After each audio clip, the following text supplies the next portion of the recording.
ओम मन्नाथ श्री जगन्नाथ मदगुरु श्री जगत गुरु मदात्मा सर्वभूतात्मा तस्मै श्री गुरवे नमः। गुरु ब्रह्मा गुरु विष्णु गुरुदेव महेश्वर गुरु साक्षात् परम ब्रह्म तस्मै श्री गुरवे नमः। नीलाचल निवासाय नित्याय परमात्मने बलभद्र सुभद्राभ्यां जगन्नाथाय ते नमः। क्रियायोग परंपरार समस्त गुरु मानक मु प्रणाम करुछि। विश्वर प्रत्येक संप्रदायर गुरु मानक मु प्रणाम करुछि। उपस्थित भगवत स्वरूपगण सबरी भितरे जगन्नाथ को उपलब्धि करी मु प्रणाम करुछि। आज सेप्टेम्बर 7 तारीख 2025 मसीहा रविवार। मानव केवल जन्म ग्रहण करिछि परमात्मा को दर्शन करिब ओ परमात्मा को उपलब्धि करिब। निस्वार्थ भावरे निष्कामरे समस्तंकर सेवा करिब। सर्वप्रथमे परमात्मा परम ब्रह्म को उपलब्धि करिब। सर्वप्रथमे परमात्मा परम ब्रह्म को दर्शन करिब, तापर उपलब्धि करिब, तापर समस्तंकर से सेवा करिब। एथिपाई तीनोटी कथार आवश्यकता रही। सर्वप्रथमे होउछि प्रारब्ध, सेकेंड रे होउछि परिवेश, थर्ड रे होउछि सद्गुरु। तेणु सर्वप्रथमे सबकिछि निर्भर करुछि जन्म जन्मांतर संस्कार उपरे। आमे भाबुचे आमर एबे जन्म हेछि आ मृत्यु कथा में भावुने। प्रत्येक मुहूर्त ये शरीर क्षय होबार लगी। शरीर शब्दर अर्थ सृजते इति शरीर, जा प्रत्येक मुहूर्त क्षय होबार लगी। आमे माँ गर्भरे थिले ये कथा सत्य, किंतु आमर विश्वास हुए ना। आमे से कथा को भूली जाइए। प्रत्येक मुहूर्त को आम पास करी जाऊचे एवं से आम संचित ही प्रारब्धाकार भोग हवा को आसुची। ये कथा हमको जना ना। दुईटी कथा बड़ आश्चर्य कथा। जड़े मरुची आउ जड़े तापाई कांदुची। से भाबु नहीं तार दिने यही भली मृत्यु हब। आठो बड़ कथा आश्चर्य कथा कौन संसार रे किछि अछि। आ गोटे आश्चर्य कथा होछि से जो कर्म करुछि से कर्मर फल को सी ही भोग करिब। आ ता सहित जे जड़ित थे सी ही भोग करिवे, आउ के भोग करिवे नहीं। तेणु से विषय से सचेतन नुहे। मु जा करुची मु दिने ता भोग करी। मते ए जन्म हो न आगामी जन्म हो मते भोग करिया को निश्चिंत भाव में पड़िबो। मते पड़िबो। ये बड़ा आश्चर्य कथा। लोक जदि ये विषय सचेतन था ताहले कौन होता ना। से कर्म तो करिब, बिना कर्म रे केही धरा पृष्ठ रही पारिबे नहीं। जहाँ करा जाए ताही कर्म।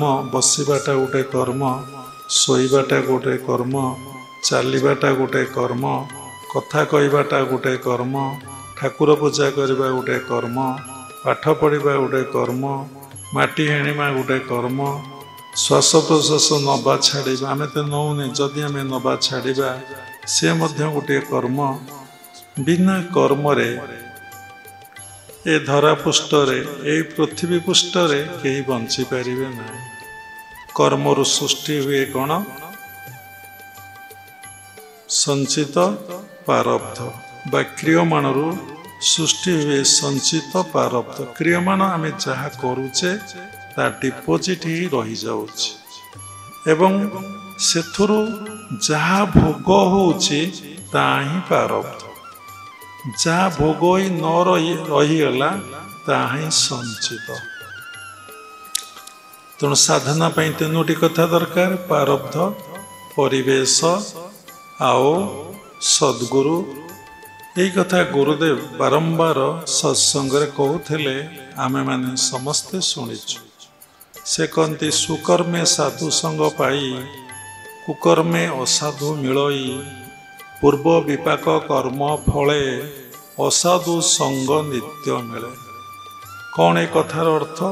ନା ସୁକର୍ମେ ସାଧୁ ସଙ୍ଗ ପାଇ, ଯାହାର ଜନ୍ମ ଜନ୍ମାନ୍ତର କ୍ରିୟମାଣଟା ବଳଶାଳୀ ଅଛି, ସେ ସଞ୍ଚିତ ହେଇ ଅଛି, ତା ପ୍ରାରବ୍ଧ ଯେତିକ ଭୋଗ ହେଉଛି ତାହା ହିଁ ପ୍ରାରବ୍ଧ।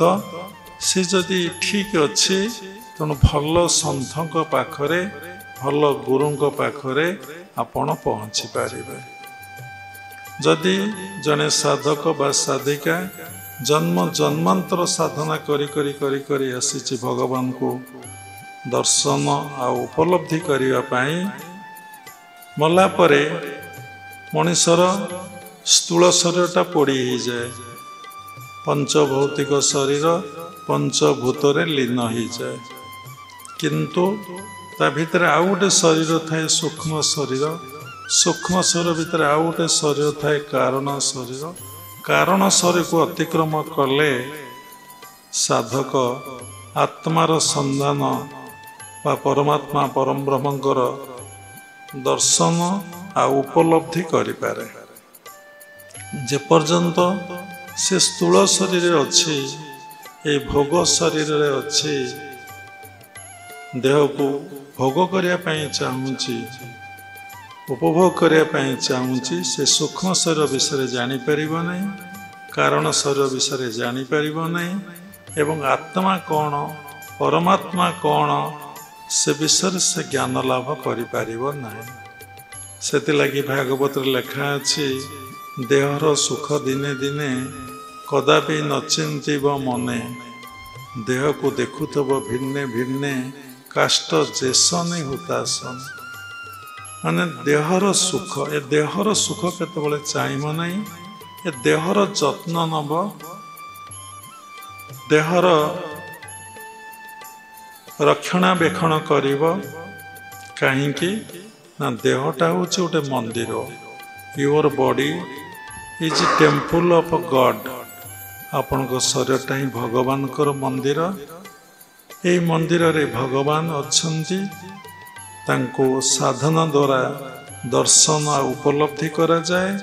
ସେଥିପାଇଁ ଆମେ ଦେହର ଯତ୍ନ ନେବା, କିନ୍ତୁ ଦେହ ସହିତ ଆସକ୍ତ ହେବା ନାହିଁ। ଦେହର ସୁଖ ଦିନେ ଦିନେ କଦାପି ନଚିନ୍ତିବ ମନେ, ଦେହକୁ ଦେଖୁଥିବ ଭିନ୍ନେ ଭିନ୍ନେ, କାଷ୍ଟ ଯେସନେ ହୁତାସନେ। ସମ୍ପୂର୍ଣ୍ଣ ଭାବରେ ମୁଁ ଦେହ ଭିତରେ ଅଛି, ମୁଁ ଦେହ ନୁହେଁ, ମୁଁ ଦେହି। ଏଇ କଥା ସବୁ ସମୟରେ ଅନୁଭବ କର। ଦେଖିବ ତମର ଦେହ ପ୍ରତି ଯେଉଁ ଆସକ୍ତି, ଯେଉଁ ବାସନା ଆଉ କାମନା ଅଛି, ତା ଧୀରେ ଧୀରେ ଧୀରେ ଧୀରେ ତୁଟିଯିବ। ତେଣୁ କଥା ରହିଛି ପ୍ରାରବ୍ଧ ଠାରେ।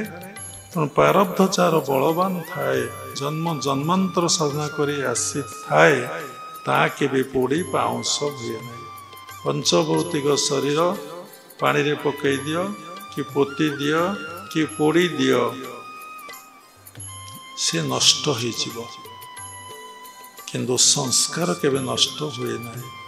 ସେ ସୂକ୍ଷ୍ମ ଶରୀର ଓ କାରଣ ଶରୀରରେ ଜନ୍ମ ଜନ୍ମାନ୍ତରର ସଂସ୍କାର, ଏ ଜନ୍ମର ସଂସ୍କାର ପୁଣି କ'ଣ ହୁଏ, ସେ ଯେଉଁ ଲୋକରେ ଥାଏ ଜନ୍ମ ଜନ୍ମାନ୍ତରର ତପସ୍ୟାରୁ, ତାପରେ 7ଟି ଲୋକ ଅଛି: ଭୂଲୋକ, ଭୁବଲୋକ, ସୁଲୋକ, ମହଲୋକ, ଜନଲୋକ, ତପଲୋକ, ସତ୍ୟଲୋକ। ସାତଟା ଲୋକ ଅଛି, ଯେମିତି ମୂଳାଧାର, ସ୍ୱାଧିଷ୍ଠାନ, ମଣିପୁର, ଅନାହତ, ବିଶୁଦ୍ଧ, ଆଜ୍ଞା ଆଉ ସହସ୍ରା। ମୂଳାଧାରକୁ ଭୂଲୋକ କୁହାଯାଏ, ସ୍ୱାଧିଷ୍ଠାନକୁ ଭୁବଲୋକ କୁହାଯାଏ, ତାପରେ ସୋଲୋକ, ତାପରେ ମହଲୋକ, ତାପରେ ଗୋଟିଏ ଚକ୍ର ଗୋଟେ ଲୋକ, ଜନଲୋକ, ତପଲୋକ, ସତ୍ୟଲୋକ। ଆଜ୍ଞାଟା ହେଲା ତପଲୋକ, ସହସ୍ରାଟା ହେଲା ସତ୍ୟଲୋକ। ଯାହାର ସଂସ୍କାର ଯୋଉଠି ଯେତେ ଉନ୍ନତ, ଯେତେ ଶୁଦ୍ଧ, ପବିତ୍ର ଆଉ ନିର୍ମଳ, ସେ ସବୁବେଳେ ତପ ଆଉ ସତ୍ୟଲୋକରେ ଅବସ୍ଥାପନ କରୁଥାଏ। ତପ ଆଉ ସତ୍ୟଲୋକ ଅର୍ଥାତ୍ ସେ ସବୁବେଳେ ଆଜ୍ଞା ଆଉ ସହସ୍ରାରେ ଅବସ୍ଥାପନ କରେ। କିନ୍ତୁ ଏଥିରେ ପରମାତ୍ମା ପରମ ବ୍ରହ୍ମଙ୍କୁ ଉପଲବ୍ଧି, ଆଗ ଦର୍ଶନ ତାପରେ ଉପଲବ୍ଧି ହୁଏ ନାହିଁ। ଏଇ କଥା କୋଉଠି ଲେଖା ଅଛି ନା ଭଗବତ ଗୀତାରେ ସ୍ପଷ୍ଟ ଭାବରେ ଲେଖା ଅଛି। କଣ ଲେଖା ଅଛି ନା ବ୍ରହ୍ମ ଭୁବନା ଲୋକା ପୁନରାବର୍ତ୍ତିନେ ଅର୍ଜୁନ ମାମୁରୂପେତ ତୁ କୁନ୍ତଏ ପୁନର୍ଜନ୍ମ ନ ବିଦ୍ୟତେ। ଆ ବ୍ରହ୍ମ ଭୁବନା ଲୋକା, ଯଦି ସହସ୍ରରେ ମନ ପ୍ରାଣ ସ୍ଥିତ ହେଇଗଲା, ଆ ବ୍ରହ୍ମ ଏଟା ହେଲା ବ୍ରହ୍ମଲୋକ ବା ସତ୍ୟଲୋକ। ଆ ବ୍ରହ୍ମ ଭୁବନା ଲୋକା ପୁନରାବର୍ତ୍ତିନେ ଅର୍ଜୁନ, ପୁଣି ସେ ଫେରି ଆସିବ। ମାମୁରୂପେତ ତୁ କୁନ୍ତଏ, ହେ ଅର୍ଜୁନ ଯଦି ତୁ ମୋତେ ନ ପାଇଲୁ ତୋର ନିଶ୍ଚିନ୍ତ ଭାବରେ ପୁନର୍ଜନ୍ମ ହବ। ମାମୁରୂପେତ କୁନ୍ତଏ ପୁନର୍ଜନ୍ମ ନ ବିଦ୍ୟତେ। ଯଦି ମୋତେ ପାଇଲୁ ତାହେଲେ ପୁନର୍ଜନ୍ମ ହବ ନାହିଁ, ଯଦି ତୁ ମୋତେ ନ ପାଇଲୁ ତୁ ପୁଣି ଥରେ ଆସିବୁ। ମୁନି ଋଷିମାନେ, ଉଚ୍ଚକୋଟୀର ସନ୍ଥମାନେ, ମହାତ୍ମାମାନେ এই ଧରାପୃଷ୍ଠରେ ଜନ୍ମଗ୍ରହଣ କଲେ, ମା ଗର୍ଭରେ 10 ମାସ 10 ଦିନ ରହିଲେ, କେତେ ଯେ ଦୁଃଖ, କେତେ ଯେ ଯନ୍ତ୍ରଣା, କେତେ ଯେ କଷ୍ଟ ଏ ଜୀବନରେ ଭୋଗିବାକୁ ପଡ଼େ, ସେ କଥା ସେମାନେ ଭଲ ଭାବରେ ଉପଲବ୍ଧି ଅନୁଭବ କରିଥାନ୍ତି। ସେମାନେ କେବେ ଆଉ ଧରାପୃଷ୍ଠକୁ ଆସିବାକୁ ଇଚ୍ଛା କରନ୍ତି ନାହିଁ, କାରଣ ଏଠି ଆସିଲେ ଦୁଇଟା ଜିନିଷ ଭୋଗ ହବ। ସବୁ ଏଠି ଦୁଇ ଦୁଇ, ସୁଖ ଦୁଃଖ, ଭଲ ମନ୍ଦ, ଦିନ ରାତି, ଶୁଭ ଅଶୁଭ, ସବୁ କିଛି ଏଠାରେ ଅଛି। ଦୁଇଟା ଆଖି, ଦୁଇଟା ହାତ, ଦୁଇଟା ଗୋଡ଼, ତଳପାଟି ଉପରପାଟି, ଦୁଇଟା ଜୁହା ମଧ୍ୟ ରହିଛି। ଘଣ୍ଟିକା ପାଖରେ ଗୋଟେ ଛୋଟ ଜୁହାଟେ ଅଛି, ଆମର ସେଇଟା ମନେ ନାହିଁ। ସବୁ ଭଗବାନଙ୍କର ଲୀଳା ଆଉ ଖେଳା। ସେ ଯେତିକି ଆମକୁ ଜଣାନ୍ତି, ଯେତିକି କହନ୍ତି ଆମେ ସେତିକି କହୁଛେ, କିନ୍ତୁ ଅହଙ୍କାର ଅଜ୍ଞାନତାରୁ ଆମେ ଉପଲବ୍ଧି ଆଉ ଅନୁଭବ କରୁଛେ ସବୁ ମୁଁ କରୁଛି, ମୁଁ ହିଁ କର୍ତ୍ତା। ତେଣୁ କଥା ରହିଛି ପ୍ରାରବ୍ଧ ଉପରେ। ତେଣୁ ପ୍ରାରବ୍ଧ ବହୁତ ବଳବାନ, ବହୁତ ମୋଟା। ପ୍ରାରବ୍ଧକୁ ସାଧାରଣ ଲୋକମାନେ ଭୋଗ କରିବେ, ସେମାନେ ତାକୁ କେବେ କାଟିକି ଯାଇପାରିବେ ନାହିଁ। ଏବଂ ଗୁରୁଦେବ କହୁଥିଲେ, ତୁମେ ଭଲ କି ତମ ବିଷୟରେ ଜାଣ। କେମିତି ଜାଣିବ ନା ତୁମେ ଚୁପଚାପ ହେଇ ଏକୁଟିଆ ଗୋଟିଏ ଘର ଭିତରେ ବସ ଏବଂ ଦେଖ, ଯାହାକୁ ଇଂଲିଶରେ କହୁଥିଲେ ୱାଚ୍ ୟୁର ଥଟ୍ସ। ତମ ଭିତରୁ କ'ଣ ଆସୁଛି, ତମ ଭିତରୁ ସବୁ କ'ଣ ଆସୁଛି,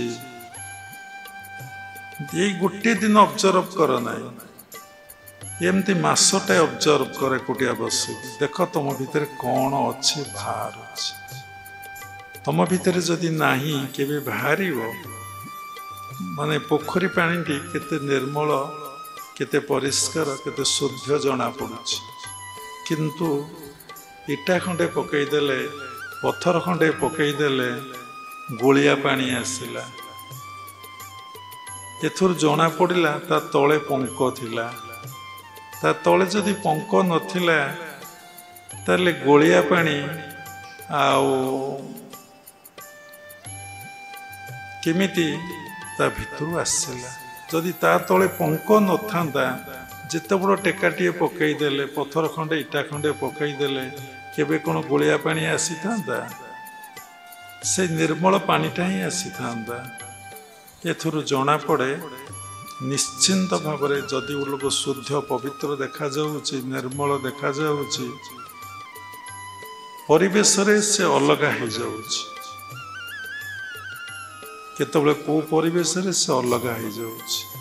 ସେ ନିର୍ଦ୍ଦିଷ୍ଟ ଗୋଟିଏ ଭାବରେ, ଗୋଟିଏ ସ୍ଥିତିରେ, ଗୋଟିଏ ଅବସ୍ଥାରେ ସେ ରହିପାରୁନାହିଁ। କାହିଁକି? ତା ଭିତରେ ଅଛି ଅଳିଆ ଆବର୍ଜନା ଅଛି। ସମସ୍ତଙ୍କ ଭିତରେ ତିନୋଟି ଗୁଣ ଅଛି, ଗୋଟେ ସାତ୍ଵିକ, ଗୋଟେ ରାଜସିକ, ଗୋଟେ ତାମସିକ। ଭାଗବତରେ ଲେଖା ଅଛି, ଭଗବତ ଗୀତାରେ ଲେଖା ଅଛି। ଆପଣ ବେଦ ପଢ଼ିପାରିବେନି, ବେଦାନ୍ତ ପଢ଼ିପାରିବେ ନାହିଁ, ସବୁ ସଂସ୍କୃତ ଭାଷାରେ ଲେଖା ଅଛି। ଜଣେ ଲୋକ ଏବେ କହୁଥିଲେ, ମାନେ ପ୍ରବଚକ କହୁଥିଲେ, ଯେ ବେଦ ନ ପଢ଼ିଛି ସେ କିଛି ଜାଣିନାହିଁ। ଯଦି ପ୍ରଶ୍ନ ପଚରା ହେବ, ତାହେଲେ ଦାସ୍ୟାବରୀ କୋଉ ବେଦ ପଢ଼ିଥିଲା? ଭକ୍ତ ପ୍ରହ୍ଲାଦ କୋଉ ବେଦ ପଢ଼ିଥିଲେ? ପଞ୍ଚସଖା କୋଉ ବେଦ ପଢ଼ିଥିଲେ? ବନ୍ଧୁ ମହାନ୍ତି କୋଉ ବେଦ ପଢ଼ିଥିଲେ? ଭକ୍ତ ପ୍ରବର ଲାଖା କୋଉ ବେଦ ପଢ଼ିଥିଲେ? ଆମେ ସବୁବେଳେ ଯାହା କହିବା, ବାବା ହୁଅନ୍ତୁ, ଝିଅ ହୁଅନ୍ତୁ, କଥାଟାକୁ ଚିନ୍ତା କରି କହିବାର ଅଛି। ଯଦି ସବୁ ପ୍ରଭୁଙ୍କର ଲୀଳା, ସବୁ ପ୍ରଭୁଙ୍କର ଖେଳା, ଯଦି ସବୁ ପ୍ରଭୁ କରୁଛନ୍ତି, କରାଉଛନ୍ତି, ଯାହାର ଏଇ ଅନୁଭବଟା ଆସିଛି, ତାହେଲେ ସେ ସବୁବେଳେ ନୀରବ ରହିବ। କୋଉଥିରେ ସେ ପ୍ରତିକ୍ରିୟା ହବ ନାହିଁ। ତାହାର ସୁଖେ ଦୁଃଖେ ସମକୃତ୍ୱା, ଦୁଃଖ ସୁଖରେ ସେ ସମାନ ଭାବ ରହିବ। ଯଦି ସବୁ ବେଦ ବେଦାନ୍ତର ସାର କଥା, ନିର୍ଯାସ କଥା ଗୀତାରେ ପ୍ରମାଣ ଅଛି। ସର୍ବ ଉପନିଷେଦ ଗାବ ପଢ଼ିଛନ୍ତି ସମସ୍ତେ। ଗୀତା ମହାତ୍ମାରେ ସବୁ ଗ୍ରନ୍ଥର ସାରାଂଶଟା ହିଁ ଭଗବତ ଗୀତାରେ ଭଗବାନ ରଖିଦେଲେ। ତେଣୁ ବେଦ ପଢ଼ିବା ଦରକାର ନାହିଁ, ବେଦାନ୍ତ ପଢ଼ିବା ଦରକାର ନାହିଁ, ଉପନିଷଦ ପଢ଼ିବା ଦରକାର ନାହିଁ। ତାର କ'ଣ ସେ ଭୁଲ ନା? ସେ ଜ୍ଞାନ କାହିଁ? ଯାହାର ଅଛି, ସମୟ ଅଛି, ସେ ପଢ଼ୁ। କିଛି ଭୁଲ ନୁହେଁ। ଏ ଦୁନିଆରେ ସବୁ ଠିକ୍, ତାକୁ ପଢ଼ିକି ବୁଝିବା ନଲେଜ କାହିଁ? ଆମର ତ ଜ୍ଞାନ ଇଂଲିଶରେ, ଜ୍ଞାନ ହିନ୍ଦୀରେ, ଆମ ଓଡ଼ିଆ ଭାଷାରେ, ମାତୃଭାଷାରେ ଅଳ୍ପ ନଲେଜ। କେତେଟା ଅକ୍ଷର ଓଡ଼ିଆରେ ଯଦି ପଚରାଯିବ, ନିର୍ଦ୍ଦିଷ୍ଟ କହିପାରେ। କିଏ 48ଟା କହିବ, କିଏ 50ଟା କହିବ, କିଏ 52ଟା କହିବ, କିଏ 54ଟା କହିବ। କେତେଟା ଅକ୍ଷର? କେତୋଟି ଅକ୍ଷର ଓଡ଼ିଆ ଭାଷାରେ? ଦେଖନ୍ତୁ 51। ଟିଚର ଅଛନ୍ତି କେତୋଟି ଭାଷା ଓ କେତୋଟା ଅକ୍ଷର? 50ଟା। ଲେକ୍ଚର ମହାଶୟ କେଇଟା ଅକ୍ଷର? 49, 50, 51। ଦେଖନ୍ତୁ, ଏଇଠି ଆମେ ଭାଷା ବିଷୟରେ କିଛି ଜାଣିନି। ବାବା ପୁଣି କହିଥିଲେ ନା, କହିବି ନାହିଁ, ମାନେ ମୂର୍ଖ ନାହିଁ। ଗୁରୁଙ୍କ ପାଖରେ ବସ, କେତେଟା ଅକ୍ଷର ଗୁରୁ ବତେଇ ଦେବେ। ତେଣୁ ଛାଡ଼ନ୍ତୁ। 54ଟା ଅକ୍ଷର ବି ବହୁତ ଲୋକ କହିବେ। 54ଟା ଆମେ ବି ଦେଖେଇଦେବୁ। 54ଟା ଆମେ ଦେଖେଇଦେବୁ। 52ଟା ଆମେ ଦେଖେଇଦେବୁ। 51ଟା ଆମେ ଦେଖେଇଦେବୁ। 50ଟା ଆମେ ଦେଖେଇଦେବୁ। 49ଟା କିନ୍ତୁ ସିଦ୍ଧାନ୍ତ କରି କହିବେ ଗୁରୁ। ତେଣୁ ଶାସ୍ତ୍ରରେ ଲେଖା ଅଛି, ସବୁକିଛି ଶାସ୍ତ୍ରରେ ଚିନି ମିଶା ବାଲି, ଚିନି ବାଲି ମିଶିକି ଅଛି। କିନ୍ତୁ ଗୁରୁଙ୍କ ମୁଖରେ ଅଛି। ଗୁରୁ ସିଦ୍ଧାନ୍ତ କରିଛନ୍ତି। ଗୁରୁ ପ୍ରବଚନ ଦିଅନ୍ତି ନାହିଁ। ବକ୍ତା ନୁହନ୍ତି, ପ୍ରବକ୍ତା ନୁହନ୍ତି, ପଣ୍ଡିତ ବି ନୁହନ୍ତି, ଶାସ୍ତ୍ରଜ୍ଞ ବି ନୁହନ୍ତି। ସାଧନା କରନ୍ତି। ଯାହା ତାଙ୍କୁ ଦୃଶ୍ୟ ହୁଏ, ଯାହା ତାଙ୍କର ଉପଲବ୍ଧି ହୁଏ, ତାକୁ ସେ କହନ୍ତି। କାରଣ ଭଗବାନ ତାଙ୍କ କଣ୍ଠରେ ବସି ତାଙ୍କ ଭିତରେ ହିଁ ସମସ୍ତ ଭିତରେ କରୁଛନ୍ତି। କିନ୍ତୁ ଯାହା ଭିତରେ ଜୀବାତ୍ମା ବୋଧ ଅଛି, ଅହଙ୍କାରରେ ଯେ ବନ୍ଦୀ ହେଇଛି, ତ୍ରିଗୁଣ ରଜ୍ଜୁରେ ଯେ ବନ୍ଦୀ ହେଇଛି, ତାର ସଠିକ କଥା ଆସିବ ନାହିଁ। ଯେ ଅହଙ୍କାରରୁ ମୁକ୍ତ ହେଇଯାଇଛି, ତ୍ରିଗୁଣ ରଜ୍ଜୁରେ ବନ୍ଦୀ ହେଇନାହିଁ ଏବଂ ସବୁବେଳେ ପରମାତ୍ମା ପରମବ୍ରହ୍ମଙ୍କ ସହିତ संलग्न बा युक्त रहुछि से जहा कहबो सब ठीक। देखंतु ए सृष्टि रे केही ज्ञानी नुहति, केही पंडित नुहति, केही साधक साधिका नुहति, जणे ही सब किछि सेई कथा क्रिया जोग मूलरू ही कहूछि। प्रारब्ध जदि बलवान न रहिबो ताहले आपण पई कोन हबो ना पिला दिनरू आपण भितरे भगवत चेतना जागृत हबो ना।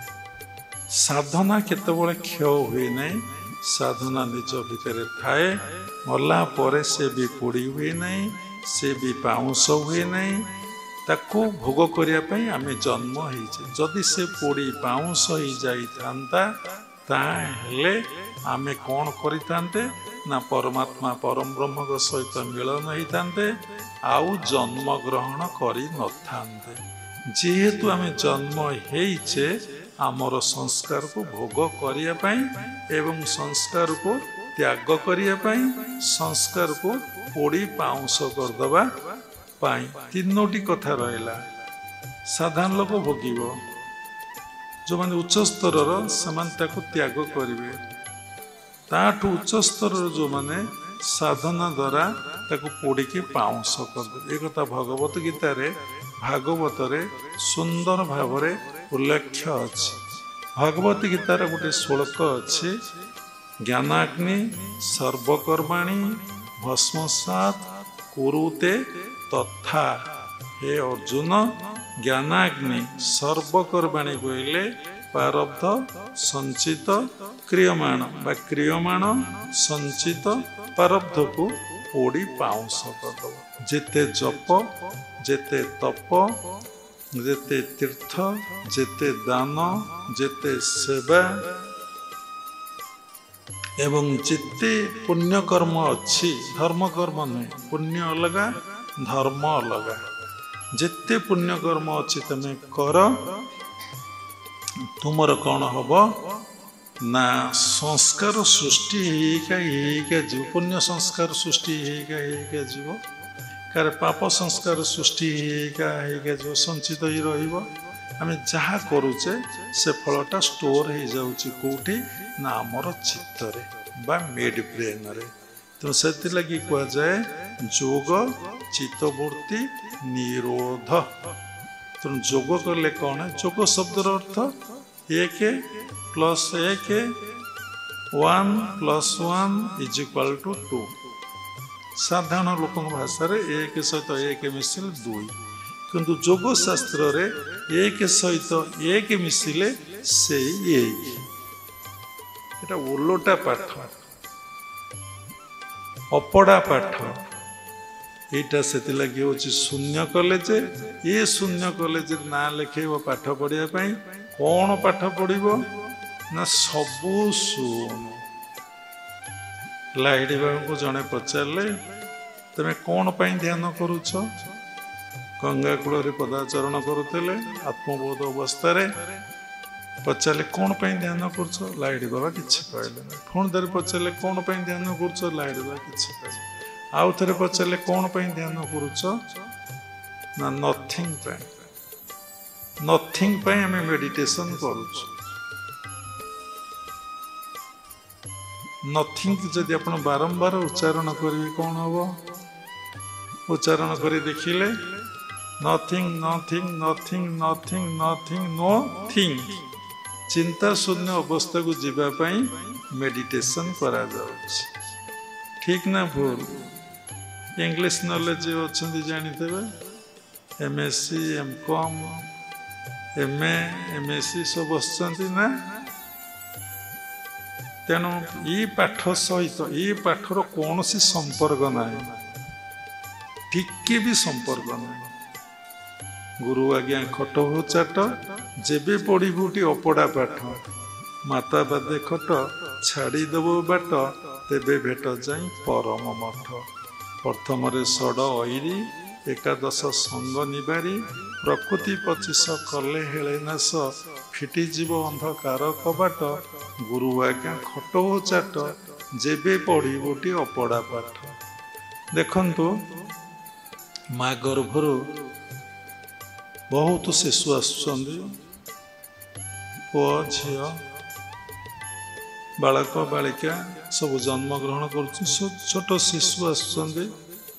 ତେଣୁ ପୁଅ ଆସୁଛନ୍ତି, ଝିଅ ଆସୁଛନ୍ତି।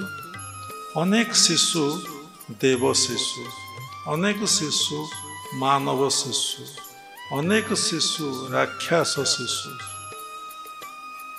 ମଣିଷ ଫର୍ମ, କାହା ଭିତରେ ଆନିମଲ ନେଚର, କାହା ଭିତରେ ଗଡ ନେଚର, କାହା ଭିତରେ ମ୍ୟାନ ନେଚର। ଯିଏ ଗୁଡାକ ଦେବ ଶିଶୁ ପିଲା, ତା ଅର୍ଥ ଜନ୍ମ ଜନ୍ମାନ୍ତର ସାଧକ ସାଧିକା ହେଇଛନ୍ତି, ମଠବାଡ଼ି ଆଶ୍ରମରେ ରହିଛନ୍ତି, ଗୁରୁକୁଳ ଆଶ୍ରମ ରହିଛନ୍ତି, ଦେବ ପୂଜା କରିଛନ୍ତି। ତାଙ୍କର କୌଣସି ସାଂସାରିକ କର୍ମ ନାହିଁ। ଏଇ ଦେବ କାର୍ଯ୍ୟ କରି କରି କରି କରି ସେ ଯାଇଛନ୍ତି।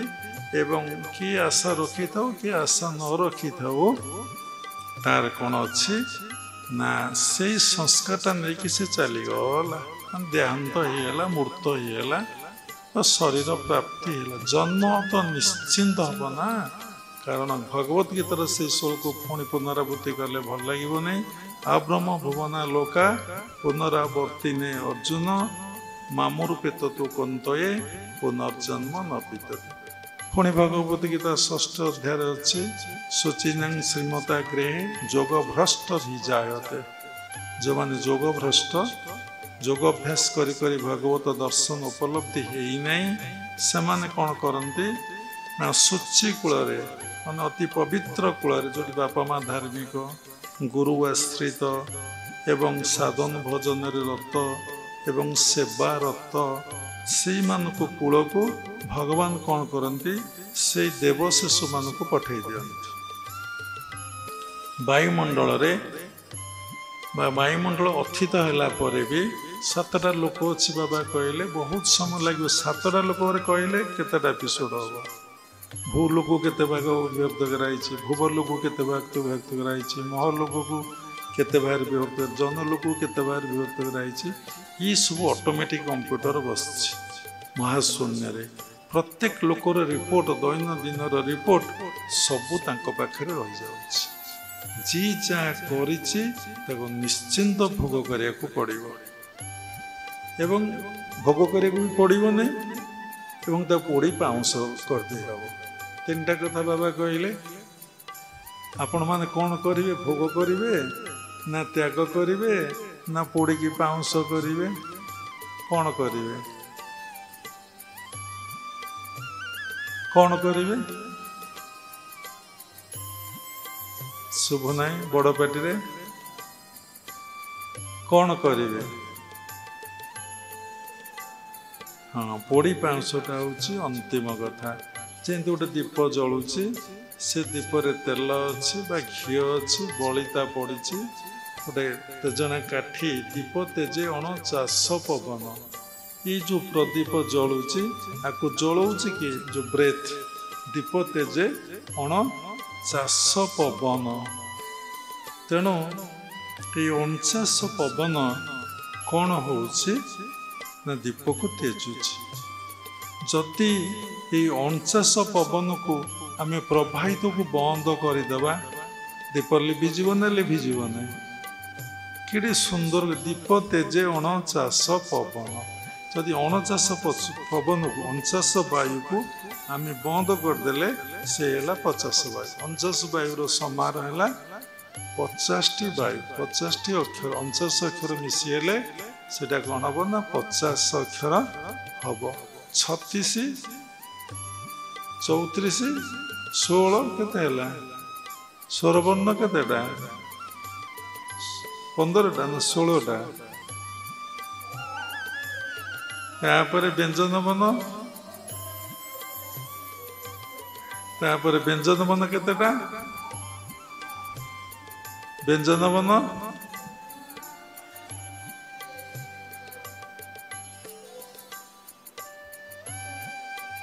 ତେଣୁ 49ର ସମାରଟା ହେଲା 50। ବୁଝିପାରିଲେ? ତେଣୁ କହିବି ପରେ, ତେଣୁ ଆମେ ଯେତେବେଳେ 49 ବାୟୁକୁ ନିରୋଧ କରିଦେବା, ସେତେବେଳେ ତମ ଭିତରେ ହେବ ଦୀପ ତେଜେ 49 पवन से 49 पवन आउ बहबनी जिते न बहला दीप लिभिगला कौन अच्छी बहला 49 केवे न रखिब बास एकाक्षर खंबपति घर को रख साइति बाउली दासमती निश्चल थीब तेणु एकाक्षर खंब पोतीब गोटे खंब हूँ एकाक्षर आपण जोटाक सेकेंड क्रिया फास्ट क्रिया ओंकार साधना करुचंती स्थूल सूक्ष्म एकाक्षर हूँ श्वास प्रश्वास को नियंत्रण करने को कहुए एकाक्षर तेणु जितेबाला साधना करी करी करी करी चलिए जदि आपणकर प्रारब्ध बलवान थाए आपण परमात्मा परम ब्रह्म सहित मिलन नहबारू आपण आसीचंती भगवत गीतार प्रमाण तेणु आपण कौन करेंगे ना जदि साधना पुणी ए जन्म स्टार्ट हुए गुरु नामक मात्र पुणी गुरु ही सबु किछि पुणी कहापाई गुरु किछि नुह जन डिसाइपुल मो सहित कार जाऊले जगतसिंहपुर बजार 4-5 दिन भितर से कहले मत टे टेक्निक शिखेदब ना से कथा मोर एत मन नहीं आम कहलु आपणकर गुरु किए आमर गुरु होउचंती ईश्वर बा भगवान बोले ठीक अच्छे कहीं कहले आम जाणीनु आमको जहाँ प्रेरणा आसे बाबू प्रभु भीतर कहते सतरे भी से कहती तो आओ से सोटू कहले भगवान आमकर गुरु बोले ठीक अच्छे भगवान बा ईश्वर आपणकर गुरु ताहले आपणकर तो तांकरी पाखे रे तेल गुरुकुल आश्रम कहीं से कहले आमर आमर बोले गोटे डिस्कसन होती डिस्कसन भितर से कथाटा को शिखिंट सेटा को रियलाइज करना अनेक कथार आम प्रभावित ही कथा कहीदे ना कि आमर सिद्धांत ना जहाँ कहले सब ठीक सब कालियार इच्छा जगन्नाथ इच्छा सबठू मुझे ठीक सी कौन जानते बाबा तो ओला बुका बोले तो ये आश्रम समस्ते जानते ओला और बुका सी कथाटा शुणी सेटा भी ठीक कारण बाबा तो सबू ना खाली कौन ओला बुका सबू सोटू तापर बोले तो से गुरु पाखे रे गुरु ध्यान शिखे सबू शिखे तेल भागवत कहीं लिखाला मोते पूजिब गुरु देहे मोतो गुरु भिन्न नुहे एघिनी गुरु भगवान से नुहति मनुष्य समान गुरु को नमणिम नर गुरुटी साक्षात ईश्वर तेले रामकृष्ण परमहंस तो माँ सहित खेलुले माँ को खाया दौले माँ पाद चेपी जाते सेवा करुले माने पूरा प्रत्यक्ष नारी रूप से माँ सहित सबकि करुले ताहले तोतापुरी दीक्षा दबा कहीं आसते पचारू आठू कौन बड़ कथा जे ईश्वर को दर्शन कला ईश्वर को भूल कहले माँ को दर्शन कला माँ सहित खेला माँ सहित वाक्यालाप कला माँ को खोईदेला तार पुणी कौन आउ गोटे दीक्षा माँ कहले तू मत भल भाव बुझीपारिनु तू मत भल भाव जानीपारिनु तू मत भल भाव बुझापी जानापी मुझे डाकी से तोते दीक्षा दब तेणु एवं मुझे सर्व भितर विद्यमान मुझे जड़ ठारू चेतन पर्यंत मु सबकि मुझे सर्वत्र परिव्याप्त आओ मुही सबकि तोर बोध करदे मु डाकी से तो माँ ताको छुई देते था माँ टे आशीर्वाद करदे माँ टे कृपा करदे माँ पुणी तोतापुरी डाकिक आनिकी ये कांड कहीं करेले मोर से प्रश्न जे मते कथा कहले जदि माँ चाहिए हो पार, भगवान चाहिए हो पार, जगन्नाथ चाहिए हो पार, कृष्ण चाहिए हो पार, राम चाहिए हो पार। कृष्ण राम कहीं दीक्षा ग्रहण कले? रामचंद्र कहीं वशिष्ठ पाखु गले, कहीं विश्वामित्र पाखु गले, कहीं दीक्षा ग्रहण कले? भगवान श्रीकृष्ण कहीं संदीपन ठार दीक्षा ग्रहण कले? अलग क्या भी गुरु ग्रहण कर कहीं कले?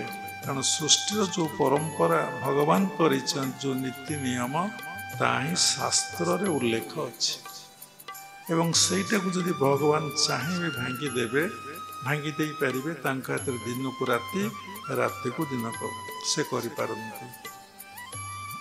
आलोक को अंधकार, अंधकार को आलोक, से जहाँ चाहिए ताहा करदेवे। तांको हाथ में सबकिछि, किंतु करिवे नहीं। सृष्टिर नियम रे गोटे बड़ व्यतिक्रम हो। तेणु छाड़ू, मनीष प्रत्येक मुहूर्त अज्ञानता भितर अच्छी, से जानी नहीं तार प्रारब्धटा कौन अच्छी, तार चित्तरे कौन अच्छी। एवं बाबा कहले 30 दिन बस खाताटे धरी रेकर्ड कर, कोठिकी जाओ नहीं, तुम भितर की सबू स्वर्ग और नरक अच्छी रेकर्ड कर, ताको देख, गुरु को लेकिन देख, से तुम्हें जान तुम्हें जन्म जन्मांतर की कर्म करके आसीच, की कर्मर वृत्ति तुम भितर संस्कार गुड़िक डिपोजिट अच्छी, तुमको से कुआड़ को टाणुची, उपभोग आड़ टाणुची कि भोग आड़ को टाणुची। जन्म जन्मांतर उपभोग करी आसीथब, उपभोगर लालसा तुम भितर थब, पुणी तुम कौन कर से उपभोग आड़ को टाणीदब। जदि जन्म जन्मांतर तुम त्याग करी आसीच, केवल ईश्वरीय कर्म ईश्वरीय वृत्ति तुम रहीकि आसीच, भागवत वृत्ति भागवत कर्म रहीच, तुम्हें जन्म ठारो से चेतना रे साधु देखले सन्थ देखले प्रणाम करिवो, आखि बुझी बसिब, मंत्र पाठ करिब, अल्प बयस गीता भागवत पढ़िबो, साधु संग करिब, संसार प्रति समस्त प्रति तुम बीतस्पुर भाव आसब, वैराग्य आसब, मन हम से ज्ञान केमती प्राप्ति हम, मुझे साधना करी। प्रत्येक मुहूर्त ईश्वरीय ईश्वरीय चिंतन आ चेतना, चिंतन पर चेतन मुझे रही, ईश्वर को दर्शन करी, सहित मु मिशीजी एकार हो भीतर कौन हम ना भावनाटा बारंबार आसब। एटा हूँ प्रारब्ध जे करके आसी ध्रुव करके आसी 7 जन्म 7 वर्ष थिला प्राप्त, अनेक जन्म। से लगी भगवत गीतार उल्लेख अच्छी, बहुनां जन्म नामन्ते ज्ञानमान मां प्रपदन्ते, वासुदेव सर्वमिति स महात्मा सुदुर्लभ। एठी कहीं कहला बहुनां जन्म नामन्ते, भगवान कहले बहु जन्म जन्मांतर संस्कार व्यक्ति भितर अच्छी, कार पाप अच्छी, कार पुण्य अच्छी, ये सब वृत्ति आकार रही। जदि जोग चित्त वृत्ति निरोध, जदि आम परमात्मा परम ब्रह्म सहित भगवान को सहित युक्त हो सब बेले रहिले कौन हम, ये वृत्ति गुड़ाक निरोध अर्थ सुनियंत्रण हो, तुम भितर फंक्शन कर। साधना करी चलिले एमती गोटे समय आसब, ज्ञानाग्नि अर्थ कौन ना तुम श्वास जितेबाला कुंभक होमर क्रिया जुग परंपरा कहुए, जार परा अवस्था हम बा शून्य अवस्था हम। परा अर्थ शून्य, शून्य अवस्था अर्थ कौन? शून्य रे गोटे गंठी पड़। देखु श्रीमंदिर रे पताका बंधा है, एवं से पताकार गोटे गोटे गंठी पड़ जाए मन मन, एवं जो पताकार गंठी पड़े से पताकाटा जिते टंकार डका हम से टंकार बिक्री हो, कारण से पताकाटा मूल्यवान कहीं ना गंठी पड़ी। हरि भजुथा हरि भजुथा, हरि नाम गंठी धन करिथा। କେତୋର ଜନନୀ କେତୋର ବାନ୍ଧବ, ଖାଇବା ଖେଳିବା ସୁଖ ସରଦା। ହରି ଭଜୁଥା ହରି ନାମ ଗଣ୍ଠି ଧନ କରିଥା। କେତୋର ଜନନୀ କେତୋର ବାନ୍ଧବ, କେତୋର ଭାରିଜା, କେତୋର ଜନନୀ ମା କହୁଛି ପୁଅ ଟିକେ ଖାଇଦେ। ଭାର୍ଯ୍ୟା କଣ ଖୋଜୁଛି କହିଲେ ଅସୁନ୍ଦର, ସୁଖ ଖୋଜୁଛି। କେତୋର ଜନନୀ କେତୋର ଭାରିଜା, ଖାଇବା ଖେଳିବା ସୁଖ ସରଦା। ସ୍ତ୍ରୀ ସୁଖ ଖୋଜୁଛି, ଖେଳୁଛି। ମା କହୁଛି ପୁଅ ମୋର ଖାଇନି। ହରି ଭଜୁଥା ହରି ନାମ ଗଣ୍ଠି ଧନ। ଆରେ ହରି ନାମ କଣ ଗଣ୍ଠି ଧନ କରିବ? ସ୍ଥୂଳରେ ଭାବିଲେ କଣ ହୁଏ ନା ପଇସା ପତ୍ର ଯାହା ମଣିଷ ପାଏ ତାକୁ ଗଣ୍ଠି ପକେଇଦିଏ, କାଳେ ହଜିଯିବ କି? ଗଣ୍ଠି ପକେଇ ଦେଇଥାଏ ନା, ଆଉ ହଜିବ ନା, ଏ ବନ୍ଧା ହେଇ ରହିଲା। ଯଦି ଗଣ୍ଠି ଖୋଲିଗଲା ତାହେଲେ ହଜିଗଲା। ପାଇଲା ଧନକୁ ତୁ କଲୁ ଗାଡ଼ିରେ। ତେଣୁ ସେମିତି ଆମେ ଯାହା ଶୁଣୁଛେ ବା ଯାହା ପଢ଼ୁଛେ ଆମେ ତାକୁ ଯୌଗିକ ବ୍ୟାଖ୍ୟା କରୁଛେ ବା ତାତ୍ତ୍ୱିକ ବ୍ୟାଖ୍ୟା କରୁଛେ। ଏଇ ପିଣ୍ଡରେ ଗୋଟେ ଅର୍ଥ, ବ୍ରହ୍ମାଣ୍ଡରେ ମଧ୍ୟ ଗୋଟେ ଅର୍ଥ। ପିଣ୍ଡରେ ଗୋଟେ ଅର୍ଥ ହେଉଛି ଯେଉଁ ଶ୍ୱାସ ପ୍ରଶ୍ୱାସ ଚାଲିଛି, ଯେତେବେଳେ ସେ କୁମ୍ଭକ ହେଲା ସେତେବେଳେ ଗଣ୍ଠି ପଡ଼ିଗଲା। ଯେତେବେଳେ ଶ୍ୱାସ ପ୍ରଶ୍ୱାସ ଗଣ୍ଠି ପଡ଼ିଗଲା, କୁମ୍ଭକ ହେଇଗଲା, ତମର ମୂଲ୍ୟ ବଢ଼ିଗଲା। ଆଉ କ'ଣ? ଯେମିତି ପତାକା ଗଣ୍ଠି ପଡ଼ିବାରୁ ଶୂନ୍ୟ ଗଣ୍ଠି ପଡ଼ିଲା, ତାକୁ କୁହନ୍ତି ଶୂନ୍ୟରେ ଗଣ୍ଠି କେମିତି ପଡ଼ିଲା। ଏମିତି ପବନ ଦିଏ ଯେ ଭଗବତ କୃପାରେ ସେ ଏମିତି ସୁନ୍ଦର ସୁନ୍ଦର ଗଣ୍ଠି ଗୁଡ଼ାକ ପଡ଼ିଯାଏ। ଆମ ମନ୍ଦିରରେ ଆମେ ଦେଖିଛୁ ପତାକା କେତେ ଥର ଗଣ୍ଠି ପଡ଼ିଗଲା। ତେଣୁ ସାଧନା କଲେ ପୂର୍ବର ଭାଗବତରେ ଗୋଟେ ଲେଖା ହେଇଛି, ପୂର୍ବ ସଞ୍ଚିତ କର୍ମ ଫଳେ ଯାଚି ମୁଁ ଦେଉଥାଏ ବଳେ। ପୂର୍ବ ଅର୍ଜିଲା କର୍ମ ନାହିଁ, ଏବେ ଲୋଡ଼ିଲେ ପାଇବୁ କାହିଁ। ଏଠୁ କ'ଣ କହିଲା ନା ଏଇଠି ପ୍ରାରବ୍ଧ କଥା କହିଲା। ପୂର୍ବ ସଞ୍ଚିତ କର୍ମ ଫଳେ ଯାଚି ମୁଁ ଦେଉଥାଏ ବଳେ। ତୁ ଯାହା କରିକି ଆସିଛୁ କର୍ମ ଅଧିକୁ ଯିଏ ଲୋଡ଼େ ଚୋର ସମାନ ଦଣ୍ଡ ପାଏ। ତେଣୁ କର୍ମରୁ ଯିଏ ଅଧିକା ଲୋଡ଼ିବ ସେ ଚୋର ସମାନ ଦଣ୍ଡ ପାଇବ। ତା ଯାହା ହବାର ନାହିଁ ଶତ ଚେଷ୍ଟା ଯଦି କରେ ଜନ୍ମରେ କେବେ ହବନି। କିନ୍ତୁ ଗୋଟିଏ କାମ ହବ, ଯଦି ଭଗବତ ପ୍ରାପ୍ତି ପାଇଁ ତାର ପ୍ରାରବ୍ଧ ନଥାଏ, ସେ ଯଦି ଚେଷ୍ଟା କରେ ସେ ଆଚିଭମେଣ୍ଟସଟା ଡେଫିନେଟଲି ହବ। ଏକଥା ଭଗବତ ଗୀତାରେ ଲେଖା ଅଛି, ଭାଗବତରେ ଲେଖା ଅଛି ଏବଂ ଗୁରୁଦେବ କହିଥିଲେ। ତେଣୁ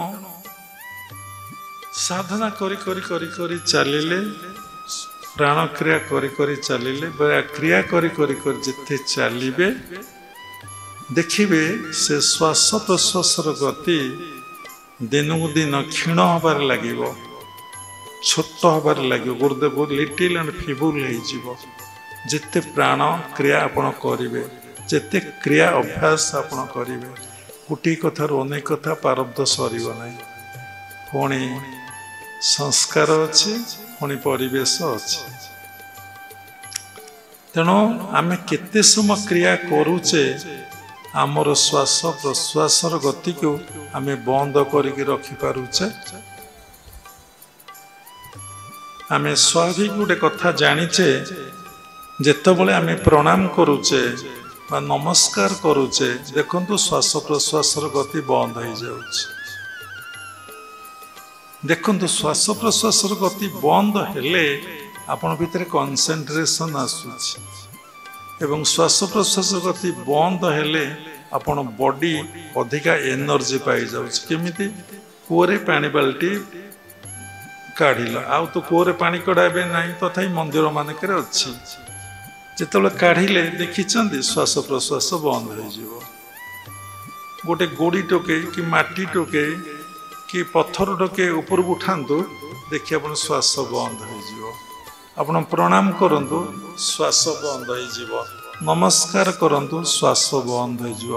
ପରସ୍ପର ଆଲିଙ୍ଗନ କରନ୍ତୁ, ସେଥିରେ ଆନନ୍ଦ ଥାଏ ବୋଲି ଆଲିଙ୍ଗନ କରନ୍ତି ଏବଂ ଦେଖିବେ ଶ୍ୱାସ ବନ୍ଦ ହେଇଯିବ। ତେଣୁ ଶ୍ୱାସ ବନ୍ଦରେ କେତେ ଯେ ଆନନ୍ଦ, କେତେ ଯେ ପ୍ରେମ ଅଛି। କର୍ମଯୋଗ ହଉ, ଜ୍ଞାନ ଯୋଗ ହଉ, ଭକ୍ତି ଯୋଗ ହଉ, ଆପଣ ଯେତେବେଳେ ମୂଳ ଉତ୍ସକୁ ଯେକୌଣସି ଟେକ୍ନିକ୍ ଦ୍ୱାରା ଆପଣ ଯଦି ପହଞ୍ଚି ଯାଇପାରିବେ ତାହେଲେ ମୂଳ ସ୍ରୋତଟା କୋଉଟାକ ନା ପରମାତ୍ମା ପରମ ବ୍ରହ୍ମ ହେଲେ ମୂଳ ସ୍ରୋତ, ସେ ହେଲେ ସବୁର ମୂଳ ଉତ୍ସ। ଯେମିତି ଗଛ ମୂଳରେ ପାଣି ଦେଲେ ଡାଳ ପତ୍ର ଫୁଲ ଫଳ ସବୁ କିଛି ଯେମିତି ପାଆନ୍ତି, ଯଦି ଫୁଲରେ ଦେଲ ଗଛ ମୂଳ ପାଇବ, ଫଳରେ ଦେଲେ କ'ଣ କିଛି ପାଇବ। ତେଣୁ ପରମାତ୍ମା ପରମ ବ୍ରହ୍ମକୁ ଉପାସନା କଲେ ବା ଜଗତର ନାଥ ଜଗନ୍ନାଥଙ୍କୁ ଉପାସନା କଲେ ଆପଣ 33 କୋଟି ଦେବାଦେବୀଙ୍କର ଉପାସନା ହୁଏ। ପରମାତ୍ମା ପରମ ବ୍ରହ୍ମକୁ ସ୍ମରଣ କଲେ, ଜଗତର ନାଥ ଜଗନ୍ନାଥକୁ ସ୍ମରଣ କଲେ 33 କୋଟି ଦେବାଦେବୀଙ୍କର ସ୍ମରଣ ହେଇଯାଏ। ସେ ବିଷୟରେ କହିଲେ ଅନେକ ସମୟ ଲାଗିବ। ତେଣୁ ଆମର ପ୍ରାରବ୍ଧ ଯଦି ବଳବାନ ଅଛି, ଆମ ପାଇଁ ସବୁ ପ୍ରକାର ଅଫର ବା ଚାନ୍ସ, ଯେକୌଣସି ଜାଗାକୁ ଯିବ ତମ ସବୁ ଯେମିତି ତମ ପାଇଁ କିଏ କରିକି ରଖିଥବ, ତମକୁ ୱେଲକମ୍ କରିବ। ପୂର୍ବ ସଞ୍ଚିତ କର୍ମ ଫଳେ ବା ଯାଚି ମୁଁ ଦେଉଥାଏ ବଳେ। ଅନେକ ଜନ୍ମ ତପ କରି ଗୋପୀ ଜନ୍ମିଲେ ଗୋପ ନାରୀ। ଅନେକ ଜନ୍ମ ତପସ୍ୟା କରିଥିବାରୁ ଏଇ ମୁନି ଋଷିମାନେ ଦ୍ୱାପର ଯୁଗରେ ଭଗବାନଙ୍କ ସହିତ ନିଧୁ ବନରେ ରାସ ଲୀଳା କଲେ। ପୁଣି ଶାସ୍ତ୍ରରେ ପ୍ରମାଣ ଅଛି, ଆମେ ତ ପଢିନୁ, ସବୁ କଥାରେ ଏଇ କଥା କହୁଛନ୍ତି। ଯାହା ଅନୁଭବ ହେଇଛି, ଯାହା ଶୁଣିଛୁ, ସବୁ ଗୋପୀମାନେ ଯେ ବୃନ୍ଦାବନରେ ଥିଲେ ସେ ପ୍ରଭୁଙ୍କ ସହିତ ରାସଲୀଳା କରିନଥିଲେ। ଆମେ ଶୁଣିଛୁ, ଭଲ କି ଶାସ୍ତ୍ର ଖେଳେଇ ନାହିଁ। ତେଣୁ ସମସ୍ତେ ରାସଲୀଳା କରିବାର ସୁଯୋଗ ପାଇନଥିଲେ। ରାସଲୀଳା ଶବ୍ଦର ଅର୍ଥ କ'ଣ ନା ପୁରା ଆନନ୍ଦ ଆଉ ପ୍ରେମରେ ଜୀବନଟାକୁ ଅତିବାହିତ କରିଦେବାକୁ କ'ଣ କହନ୍ତି ନା ରାସଲୀଳା କହନ୍ତି। ଆନନ୍ଦ ପ୍ରେମରେ ଜୀବନଟାକୁ ଅତିବାହିତ କରିଦେବାକୁ ଜୀବାତ୍ମା ଯେତେବେଳେ ପରମାତ୍ମାଙ୍କ ସହିତ ମିଳନ ହେଇଯାଆନ୍ତି ଅପୂର୍ବ ଆନନ୍ଦର ସ୍ଫୁରଣ ହୁଏ। ଯେତେବେଳେ ଗୋପୀମାନେ କୃଷ୍ଣଙ୍କ ସହିତ ମିଳନ ହେଇଯାଉଥିଲେ ଅପୂର୍ବ ଆନନ୍ଦ କ'ଣ ନା ପ୍ରକୃତିକୁ ନିବୃତ୍ତି କରିନ, ବ୍ରହ୍ମଚର୍ଯ୍ୟକୁ ଧରିନ, ଗୋପୀମାନେ କୃଷ୍ଣଙ୍କ ସହିତ କଲେ ପ୍ରେମ। ମାନେ ପ୍ରକୃତିକୁ ନିବୃତ୍ତି କରିଲେ, ବ୍ରହ୍ମଚର୍ଯ୍ୟକୁ ଧାରଣ କରିଲେ। ସେଇଠି ପ୍ରେମ ହେଲା ମାନେ ପ୍ରକୃତ ପ୍ରେମ, ଯୋଉ ପ୍ରେମରେ ଇନ୍ଦ୍ରିୟଗଣ ପ୍ରକୃତିଗଣ କିଛି ନାହାନ୍ତି, ଦେହବୋଧ ଜ୍ଞାନ ନାହିଁ, ଭକ୍ତ ଭଗବାନଙ୍କର ମିଳନ। ସେଇଠି ଭକ୍ତ ହେଲେ ଗୋପୀମାନେ, ଭଗବାନଙ୍କ ସହିତ କ'ଣ ହେଲେ ନା ମିଳନ ଏକକାର ହେଲେ। ଗୋଟିଏ ଗୋଟିଏ ରାତି, ଗୋଟିଏ ଗୋଟିଏ ମୁହୂର୍ତ୍ତ ଲାଗୁଥିଲା। ଏବେ ବି ନିଧୁବନରେ ସେ କଥା ରାସଲୀଳା ରାତିରେ ହେଉଛି। ପ୍ରତ୍ୟେକ ଗଛ ଗୋଟିଏ ଗୋଟିଏ ଗୋପୀ ଏବଂ ସେମାନେ ରାତ୍ର ହେଲେ ରାସଲୀଳା ହୁଏ। ସେ ବିଷୟରେ କହିଲେ ଅନେକ କଥା, ଆମର ପ୍ରାରବ୍ଧ କଥା ରହିଛି। ତେଣୁ ପ୍ରାରବ୍ଧ ଥିଲେ ଆପଣଙ୍କୁ ସବୁ ପ୍ରକାର ପରିବେଶ, ଏନଭାୟରମେଣ୍ଟ ଆଉ କ'ଣ ନା କଲଚର ଅର୍ଥ ସଦ୍ଗୁରୁ ପ୍ରାପ୍ତି ହେଇଯିବ। ସୋମୋଟ ଆପଣଙ୍କୁ ଗୁରୁ ଅପେକ୍ଷା କରିଥିବେ, ଆଶ୍ରମ ଅପେକ୍ଷା କରିଥିବ, ସବୁ ଜିନିଷ ଆପଣ ପାଇଁ ଥୁଆ ହେଇଥିବ। କି ଯେମିତି ରଖିଛି। ଦେଖନ୍ତୁ ଗୋଟେ ପିଲା ଅଳ୍ପ ପରିଶ୍ରମରେ ବହୁତ ନମ୍ବର ରଖିପାରେ। ଯାହା ପଢ଼ିବ, ଯୋଉଟାକ ଚଏସ୍ କରିବ ସେଇଟାକୁ ସେ ଗଲାବେଳକୁ ସେଟା ପଢ଼ିଥିବ ଏବଂ ତାର ସମସ୍ତ କଥା ସେଇ ସମୟରେ ମନେ ପଡ଼ିବ, ସେ ଲେଖିଦେବ। ତାକୁ ଯୋଉ ପ୍ରଶ୍ନ ପଚରା ହବ, ସେ ଯୋଉ ପ୍ରଶ୍ନ ଉତ୍ତର ଜାଣିଥିବ, ତାକୁ ସେଇ ଟାଇପର ପ୍ରଶ୍ନ କଥା ଆଇଏସ୍ ଯେ ପଚାରିବେ ଏବଂ ସେଇ ଉତ୍ତର ସେ ଦେଇଦେବ, ପାସ୍ ହେଇଯିବ, ସେ ଆଇଏସ୍ ହେଇଗଲା। এটা ସବୁଥିପାଇଁ destiny. Destiny is written, man is control by his destiny always. କିନ୍ତୁ ସ୍ପିରିଚୁଆଲ ଜଗତରେ ସମ୍ପୂର୍ଣ୍ଣ ଉଲ୍ଟା ପାଠ, ସମ୍ପୂର୍ଣ୍ଣ ଉଲ୍ଟା ପାଠ। ଯେ ଜନ୍ମ ଜନ୍ମାନ୍ତର ସାଧକ ସାଧନା କରି କରି କରି କରି ଆସିଛି, ଯଦି ତାର କୋଉ ଜନ୍ମ ଟିକେ ଭୋଗ ଲାଳସା କାମ ଲାଳସା ରହିଯାଇଛି, ସେ ଯଦି ଶରଣାପନ୍ନ ହବ गुरुଙ୍କ पाखरे भगवान को पाखरे शरणापन्न हब भजन रे निमग्न रहिब भगवान तक निश्चिंत कृपा करी कौन करिवे ना से पथरु निवृत्त करैदेवे। तेणु प्रारब्ध कटिबार गोटे उपाय होछि आग निजको भगवान को निकटरे समर्पण कर दियो फास्ट।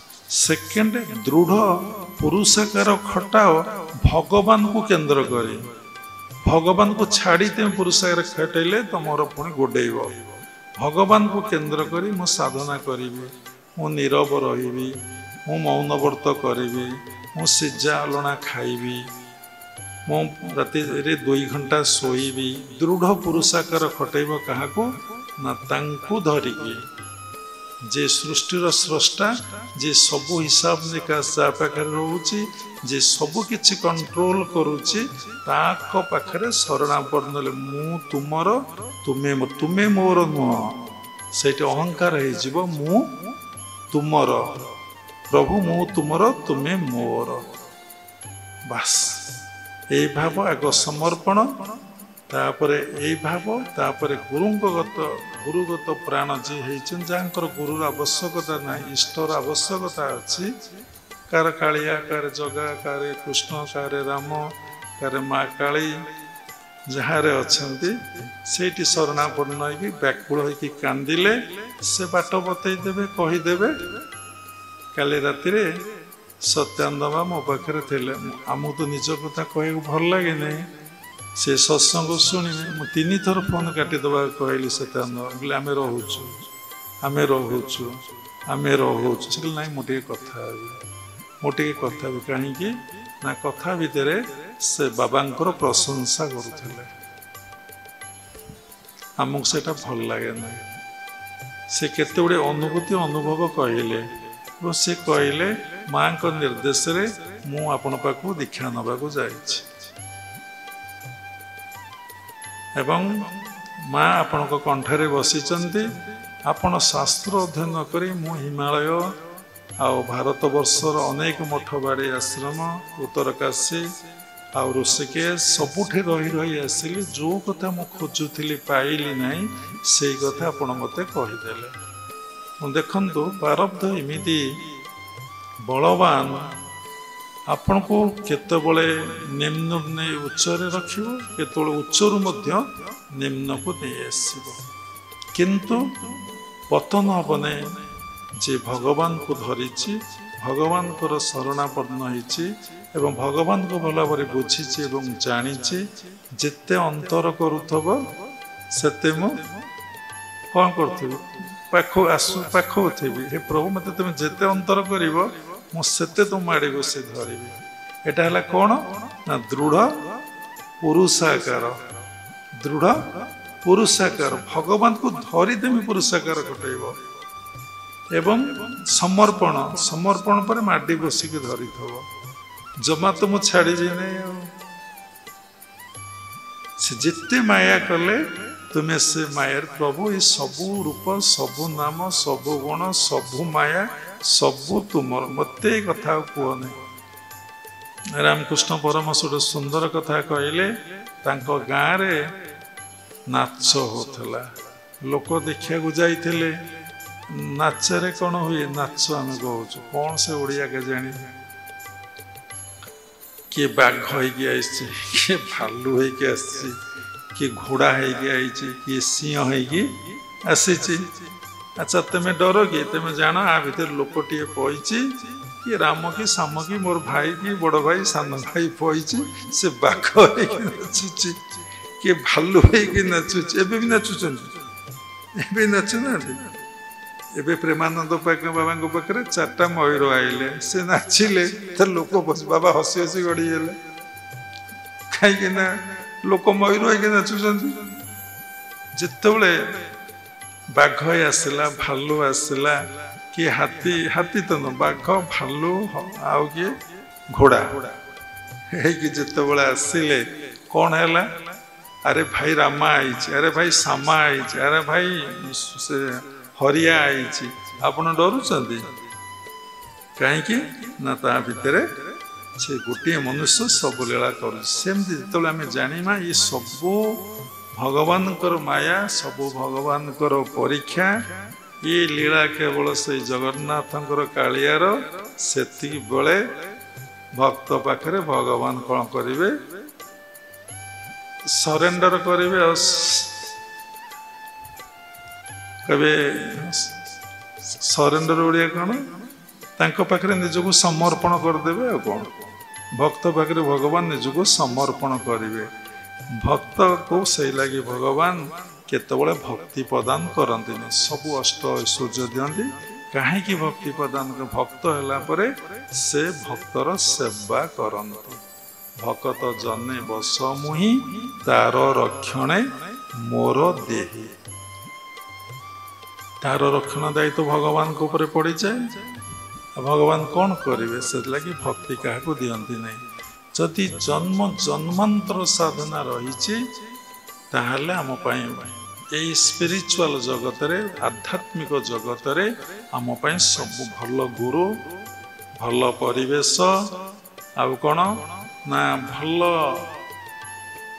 सब भल साधना जहाँ अनुकूल ता आमको प्राप्ति हम सेतिकी नुहे बहुत भल भल लोक मिले भल भल साधु सन्त मिले भल भल वैराग्यवान त्यागी पुरुष प्राप्ति हे सबुटा अनुकूल परिवेश सृष्टि हम देखा जाए प्रत्येक कथारे लोक कहती जहाँ तार प्रारब्ध थला तार प्रारब्ध से भोग करुची कौनटा जे प्रारब्ध ताको जना ना प्रत्येकटा मुहूर्तटा ही तुमर प्रारब्ध तुम क्रियमान सृष्टि हुए संचित संचित जहाँ भोग हुए ता ही प्रारब्ध जो कर्म गुड़ाक तुम्हें करके भोग आम जिते मिलन हवा युक्त हवा आमर कौन हम ना सेटा सब निवृत्ति हम जमती आलोक आसिले अंधकार पलाऊँ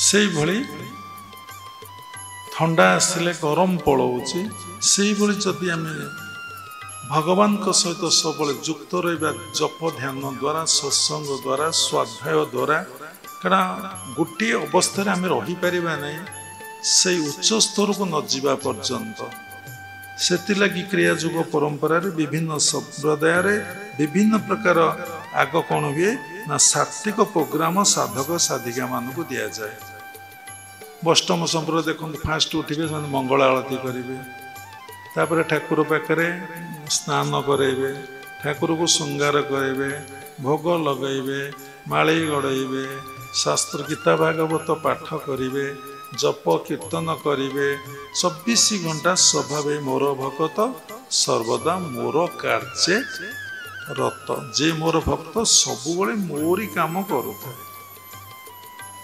सबुबले तारी काम से करुथिबो आपण तो जेकोसी कर्म करेंगे तार फल तो आपण पाइबे तो ता निकट में समर्पित होती एवं कौन कर तारी कार्य करुँचे आपण पाखे ये जो रूप धरिकी बाघ भालू हाथी सब आसी आप जानीजे सब भगवान माया ये भगवान गोटे गोटे रूप ताले से आपणकर किसी क्षति अनिष्ट करें जदि भाविले ये भालू ये बाघ ये हाथी ताले आपणकर कौन हम से आप गोड़े की खाइबे कल्पना पछे काल थाई प्राणीता जानी न पार तेणु ये बाबा गोटे कथा कहले सबु कार्य गोटे डेस्टिन दरकार कथाटा भल कि बुझेकी कह पड़ो आप प्राइम मिनिस्टर हवा कि सीएम हवा चीफ मिनिस्टर हवा कि बड़ बड़ पोस्ट गोटे मंत्री हवा आप जन्म जन्मांतर सुसंस्कार जोगभ्रष्ट मान सब जोगी कूल सूचिवंत कूल धनी कूल से जात होता भगवद गीतार प्रमाण तेणु आज लोग माने पिंधिया को खाया को पाऊने माने भल कि जान से क्या से क्या दीटा कथा धन थाई देनी कि धन न थाई से धन थाई देनी कि धन न थाई देनी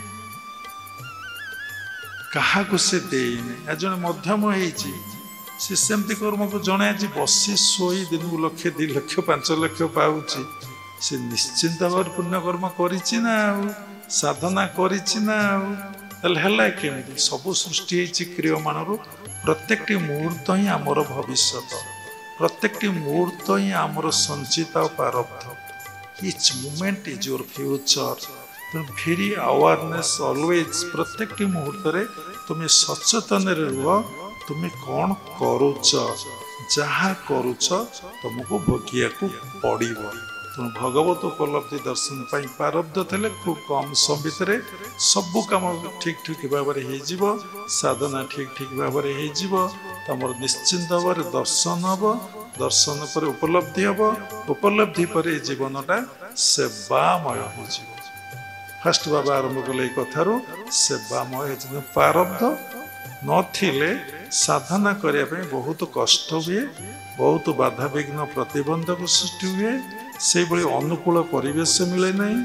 ତା ଭିତରେ ସାଧକ ସାଧିକା ବହୁତ ଥର ଭାଙ୍ଗି ପଡ଼ନ୍ତି, ବହୁତ ଉଠନ୍ତି ପଡ଼ନ୍ତି, ଆଣ୍ଠୁ ଗଣ୍ଠି ଛିଣ୍ଡିଯାଏ, ବାଧାବିଘ୍ନ ପ୍ରତିବନ୍ଧକ ଆସେ, କେତେଙ୍କର ପତନ ହେଇଯାଏ, କେତେଙ୍କର ଉତ୍ଥାନ ହେଇଯାଏ। କିନ୍ତୁ ପ୍ରକୃତ ଭକ୍ତର, ଯେ ପ୍ରକୃତ ଭଗବାନଙ୍କୁ ଧରିଛି, ଭଗବାନଙ୍କର ଶରଣାପନ୍ନ ହେଇଛି, ତାହାର କେତେବେଳେ ପତନ ହବ ନା, ସେ ଛିଣ୍ଡିବ ନା।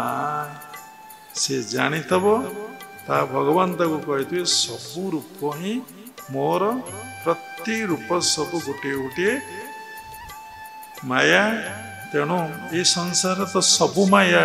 ଈଶ୍ୱରକୁ ଛାଡ଼ିଦେଲା ପରେ ଆପଣ ଯାହା ଦେଖିବେ, ଯାହା ଚିନ୍ତା କରିବେ, ଈଶ୍ୱରଙ୍କ ବ୍ୟତୀତ, ଈଶ୍ୱରଙ୍କର ପିତାର୍ଥ କର୍ମ ବ୍ୟତୀତ ଆପଣ ଯାହା ଦେଖିବେ ସବୁଗୁଡ଼ାକ ମାୟା, ସବୁଗୁଡ଼ା ତାଙ୍କର ବିଭୂତି। ତାକୁ କହିଲେ ସବୁଗୁଡ଼ା nature. Everything is nature, everything is maya, everything is illusion. ତେଣୁ ତା ପଛେ ଯେଉଁମାନେ ଗୋଡ଼ାନ୍ତି ତାଙ୍କର ତୃଷ୍ଣା କେବେ ମେଣ୍ଟେ ନାହିଁ। ସେମାନେ ଅଶାନ୍ତି, ଦୁଃଖ, ଯନ୍ତ୍ରଣା, କଷ୍ଟ ହିଁ ଭୋଗ କରନ୍ତି। ଗୋଟେ ଛୋଟ ପିଲାକୁ ଦେଖନ୍ତୁ, ପ୍ରାରବ୍ଧ ଦେଖନ୍ତୁ, ଗୋଟେ ଭଲ ଧନୀ ଘର ଛୁଆ, ପ୍ରପର ଟ୍ରିଟମେଣ୍ଟ କନସେପ୍ଟ ତାକୁ କରାଗଲା। ସେ ତ ଜନ୍ମ ହେଲା, ସେ ପୋଲିଓ ହେଇକି କାହିଁ ଜନ୍ମ ହେଲା, ଅନ୍ଧ ହେଇକି କାହିଁ ଜନ୍ମ ହେଲା, ମୂକ ହେଇକି କାହିଁ ଜନ୍ମ ହେଲା, ବଧିର ହେଇକି କାହିଁ ଜନ୍ମ ହେଲା? ମୁଁ ବଡ଼ ବଡ଼ ଲୋକଙ୍କ ନାଁ ଧରିବି ନାହିଁ, ଯାହାଙ୍କର ମୂଳରୁ ଟ୍ରିଟମେଣ୍ଟ କରାଯାଇଛି। ଏଇଠି ଆପଣ କ'ଣ ଉତ୍ତର ଦେବେ? କହିବେ ପ୍ରାରବ୍ଧ। କିନ୍ତୁ ପ୍ରାରବ୍ଧ କ'ଣ ଆପଣଙ୍କର କଲଚର ନାହିଁ। ତେଣୁ ସେ ଏଭଳି କର୍ମ କରିଛି ଯେ କ'ଣ ହେଲା ନା, ଏଟା ତାକୁ ପ୍ରପର ଟ୍ରିଟମେଣ୍ଟ ପରେ ହିଁ ଭୋଗ ହେଲା। ଗୋଟେ ପିଲାଟେ ଭଲ ସ୍କଲାର, ଭାଗବତ ପଢ଼ିନି ସେ ଭାଗବତ କହୁଛି, ଗୀତା ପଢ଼ିନି ସେ ଗୀତା କହୁଛି, ଭଜନ ଜାଣିନାହିଁ ସେ ଭଜନ ଲେଖୁଛି ଏବଂ ସ୍ୱର ଦେଇ ବୋଲି ଦେଇପାରୁଛି, କୌଣସି ବାଦ୍ୟଯନ୍ତ୍ର ଶିଖିନାହିଁ ସେ ବାଦ୍ୟଯନ୍ତ୍ରକୁ ବଜେଇ ଦେଇପାରୁଛି। ଏହାର ଅର୍ଥ କ'ଣ? ତାର ପୂର୍ବାର୍ଜିତ କର୍ମର ଫଳ ତା ବ୍ରେନରେ ସେଇ ସମସ୍ତ କର୍ମକୁ ସେ ଭଲ ଭାବରେ କରିକି ଆସିଥିଲା, ସେଗୁଡ଼ିକ ସଞ୍ଚିତ ଅଛି।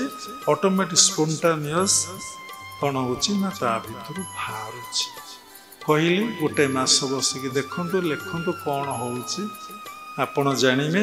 ଆପଣ କ'ଣ, ଆପଣ ନିଜକୁ ସାର୍ଟିଫିକେଟ୍ ଦେବେ, ନମ୍ବର ଦେବେ, ମୁଁ କିଭଳିଆ ବ୍ୟକ୍ତିତ୍ୱ, ମୁଁ ସାତ୍ତ୍ୱିକ ପ୍ରାଣୀ କି ରାଜସିକ ପ୍ରାଣୀ କି ତାମସିକ ପ୍ରାଣୀ, ମୁଁ କେମିତିଆ କର୍ମ କଲି, ମୁଁ ଭାଗବତ କାର୍ଯ୍ୟ କଲି କି କେଉଁଠି ଅଫିସରେ ଯାଇ ଚାକିରି କଲି, କାହା ପାଖରେ ବସିକି ଟାଇପ୍ କଲି, ବାଡ଼େଇଲି, କେଉଁ ସ୍କୁଲରେ ପାଠ ପଢ଼େଇଲି, କି ଆଶ୍ରମ ରହି ମୁଁ ଠାକୁରଙ୍କ ସେବା ପୂଜା ମୁଁ କଲି, ଏବଂ ଯାହା କଲି ସେଇଟା ମୋତେ ଭୋଗ କରିବାକୁ ପଡ଼ିବ ନା ପଡ଼ିବ ନାହିଁ?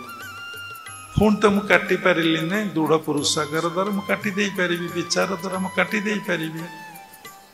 କାରଣ ବିଚାର ହିଁ ସବୁକିଛି। ସଂଯମର ଚାବିକାଠି ହେଉଛି ବିଚାର।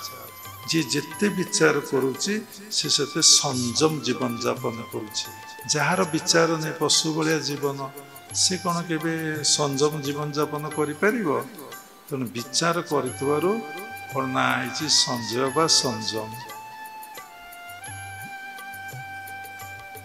ତେଣୁ ବିଚାରଟା ହେଉଛି ମୁଁ ଆଶ୍ରମକୁ ଯିବି, ମୋ ଗୁରୁକୁଳକୁ ଆଶ୍ରମ ଯିବି, ମୁଁ ରିକ୍ତ ହସ୍ତରେ ଯିବି ନାହିଁ। ବାବା ନିଜେ ବାଣୀ ଲେଖିଛନ୍ତି ଗୁରୁ କୃପାରେ 18ଟା ବାଣୀ, ମୁଁ ତ ପଢ଼ିବି କହିବି, ମୁଁ ଖାଲି ରିକ୍ତ ହସ୍ତରେ ଗୁରୁଙ୍କୁ ଦର୍ଶନ କରିବାକୁ ଯିବି। ଠିକ୍ ଅଛି, କିଛି ଅସୁବିଧା ନାହିଁ।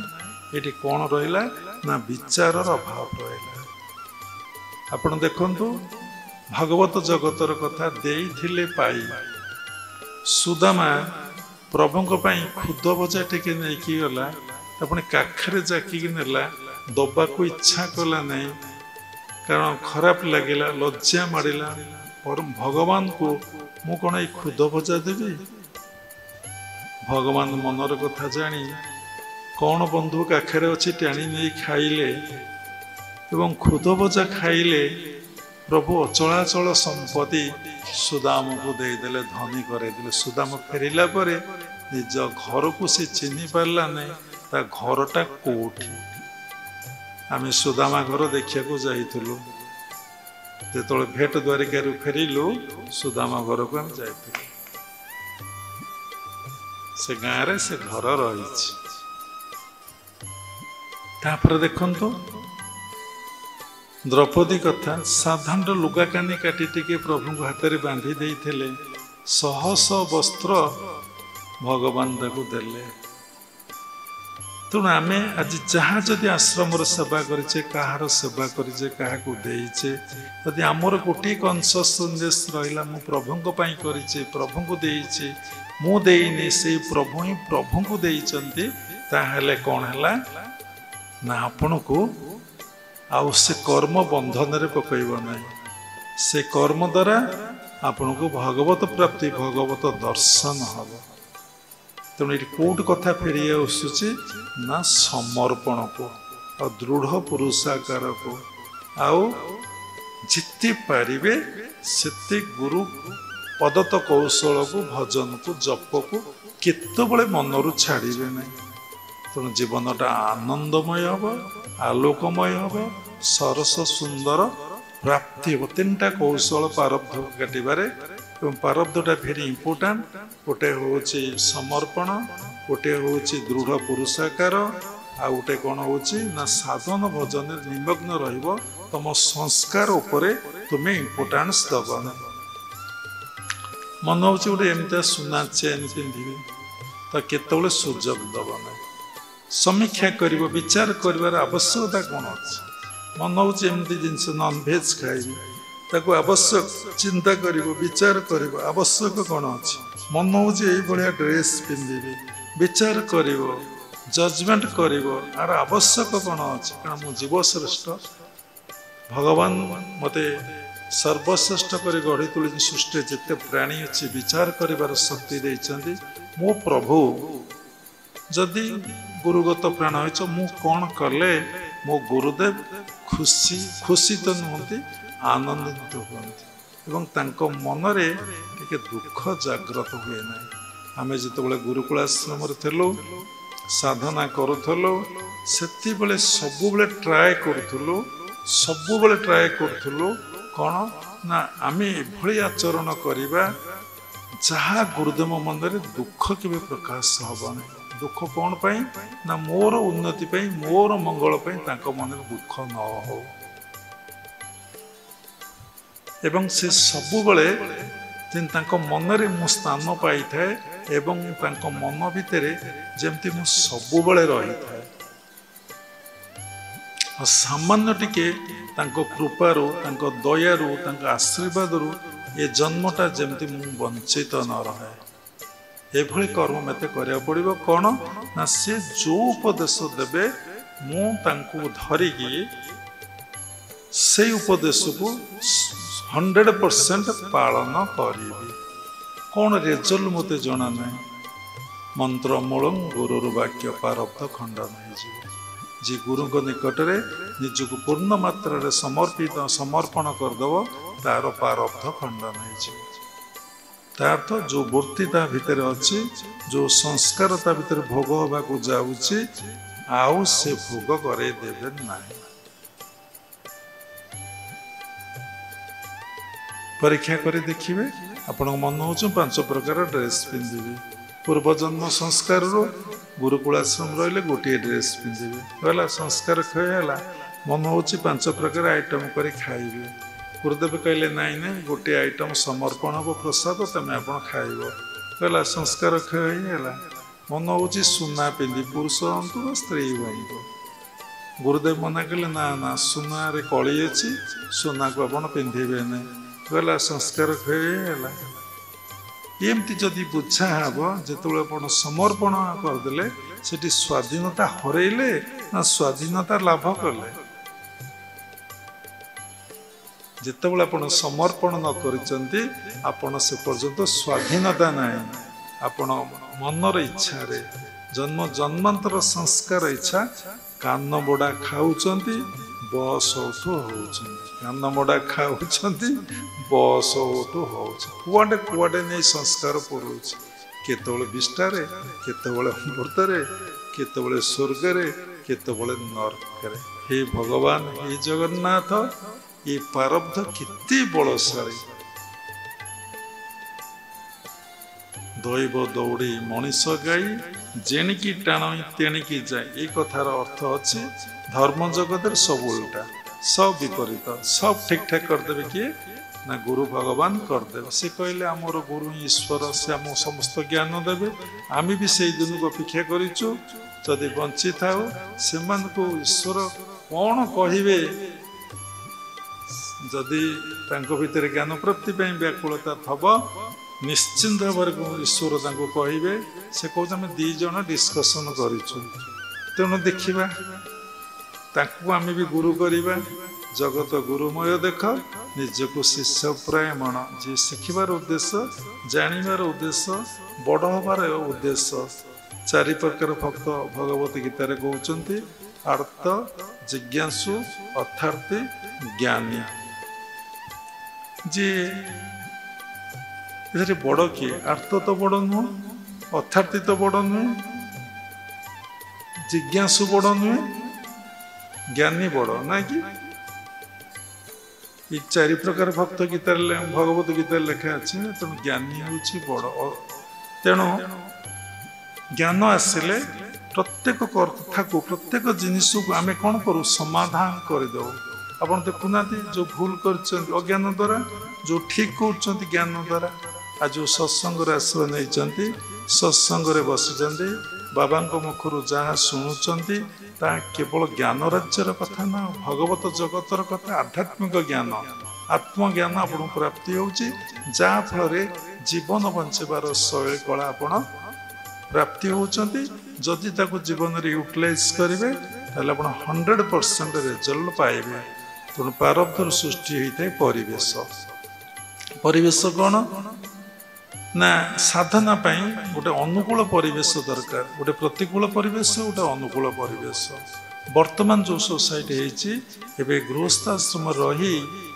आउ साधन भजन करने असंभव जदि समस्ते गोटे परिवार समस्त मेंबर जदि गोटे गुरु ठार आश्रित होती गोटे मन प्राण नहीं रही समस्त भितर प्रभु पितार्थ कार्य कर आकांक्षा थाए आशा थाए भोग लालसा न थाए ये संसार प्रति विमुख भाव रखि था ईश्वर चिंतार था नाम को मात्र संसार था मन थाए प्रभुंकर गुरुंकर चरणार बिंदरे ताले सेठी साधना हम सेमती हेले तुम्हें बहुत जन्मर तपस्या करके आसीते तुम से भाया सब लोक मैंने अपेक्षा करें तुमर मिलन हम तुमको से गोटे परिवेश मिलता से सबकि मिलता तेणु सबकि निर्भर करुच्चे आपणकर प्रारब्ध प्रारब्ध आसव परिवेश एवं परिवेशटा आमे कहबा ये वर्ल्ड रो जेकोसी प्लेस को जानतु जेकोसी प्लेस को जानतु गोटे नेगेटिव सब जगह अच्छी सब जगह गोटे नेगेटिव अच्छी आपन कहे हिमालय जीवे हिमालय तपस्या करी प्रबल ठंडा आपन सब जॉइंट पेन बाहर पड़ो पूर्वर संस्कार नथिले ठंडा सर्दी काश बारंबार हम आपणकर कौन हम ना इंडाइसन हम ଥଣ୍ଡା ଦିନେ କ'ଣ ଶୀତ ଦିନେ କ'ଣ ଭୋକ ହୁଏ? ଖରା ଦିନେ ଭୋକ ବେଶୀ ହୁଏ ନା? 4 ଥର ଖରା ଦିନେ ଖିଆ ହୁଏ। ମା ଆମର ସନ୍ଧ୍ୟାବେଳେ 4ଟା ବେଳେ ଖାଇବାକୁ ଦେଉଥିଲେ। ଖରା ଦିନେ ପଖାଳ ଖିଆ ହୁଏ 4ଟା ବେଳେ, ମଧ୍ୟାହ୍ନରେ ଖିଆ ହେଇଥିବ ପୁଣି ପଖାଳ ଖିଆ ହୁଏ। ଶୀତ ଦିନେ ମଧ୍ୟାହ୍ନରେ ଖାଇଥିଲେ ରାତିରେ ଯାଇ ଭୋକ ହେବ, ଡାଇଜେସନ୍ ହୁଏନି, ଜଏଣ୍ଟ ପେନ୍ ବାହାରିବ। ଆପଣ ହିମାଳୟ ଯାଇ ରହିନାହାନ୍ତି, ଥଣ୍ଡା ମୁଣ୍ଡ ବିନ୍ଧିବ, ସିଙ୍ଗାଣି ପ୍ରବଳ ବାହାରିବ। ଶାନ୍ତ ପରିବେଶ, କେହି ନାହାନ୍ତି, ପ୍ରକୃତି କୂଳରେ ଆପଣ ବସିବେ, ସ୍ରଷ୍ଟାକୁ ଉପଲବ୍ଧି କରିବେ, ସାଧନା କରିବେ, ଅନୁଭବ କରିବେ, ଦର୍ଶନ କରିବେ, ଅନୁଭବ କରିବେ। ଯେକୌଣସି ପ୍ଲେସ୍କୁ ଯାଆନ୍ତୁ ନେଗେଟିଭ୍ ରହିବ, ତାହା ଈଶ୍ୱରଙ୍କ ଇଚ୍ଛା। ପୁଣି ଗୋଟିଏ ଜାଗାକୁ ଗଲେ ଭଗବତ ଗୀତାରେ କହିଛି ସୂର୍ଯ୍ୟ ଦେଶେ ପ୍ରତିଷ୍ଠାପ ସ୍ଥିର ମାସ ନମାପନ ସୂର୍ଯ୍ୟ ଦେଶେ। ସେଥିଲାଗି ଯଦି ଆପଣ ଆଜ୍ଞାରେ ରହିଲେ, ସହସ୍ରାଟା ହେଉଛି ହିମାଳୟ, ହିମଯୁକ୍ତ ଆଳୟ, ଅତି ହିମାଳୟ। ଏଠି ଗଲେ ମନ ପୁରା ଥଣ୍ଡା ହେଇଯାଏ, ଶରୀର ବି ଥଣ୍ଡା ହେଇଯାଏ। ଆପଣ ଏଇଠିକି ମନ ଶୀତଳ କୋଟରେ ପାରା ନ ପଡ଼ଇ ଧରା, ତେଣୁ ଶୀତଳ କୋଟକୁ କହନ୍ତି। ସେଇଠିକି ଚାଲିଗଲେ ଆପଣଙ୍କର ହେଉଛି ପବିତ୍ର ସ୍ଥାନ, ପବିତ୍ର ପରିବେଶ। ସେ ପରିବେଶରେ ଡିଷ୍ଟର୍ବାନ୍ସ କିଛି ନାହିଁ। ସେଠୁ ଖସିଲା ମାନେ ଆପଣ ଆଖି ଯାହା ଦେଖିବେ କେଉଁ ନା କେଉଁଠି ନେଗେଟିଭ୍ ପରିପୂର୍ଣ୍ଣ, ଏବଂ ପଜିଟିଭ୍ ବି ତା ଭିତରେ ବି ଅଛି। ଏବେ ନେଗେଟିଭ୍ଟା ଅଧିକା, ଭଗବାନଙ୍କର ଇଚ୍ଛା ପଜିଟିଭ୍ଟା ବହୁତ କମ୍। ଏଇ ଯେଉଁ ଏନଭାରମେଣ୍ଟ ପରିବେଶକୁ ଜଣେ ସାଧକ ସାଧିକା ଯିବ, ସେ ନିଶ୍ଚିନ୍ତ ଭାବରେ ପୂର୍ବଜନ୍ମର ପ୍ରାରବ୍ଧ ଯଦି ବଳବାନ ନଥିବ, ତାର ମନ ସେଥିପ୍ରତି ଆକୃଷ୍ଟ ହବ, ନିଶ୍ଚିନ୍ତ ଆକୃଷ୍ଟ ହବ।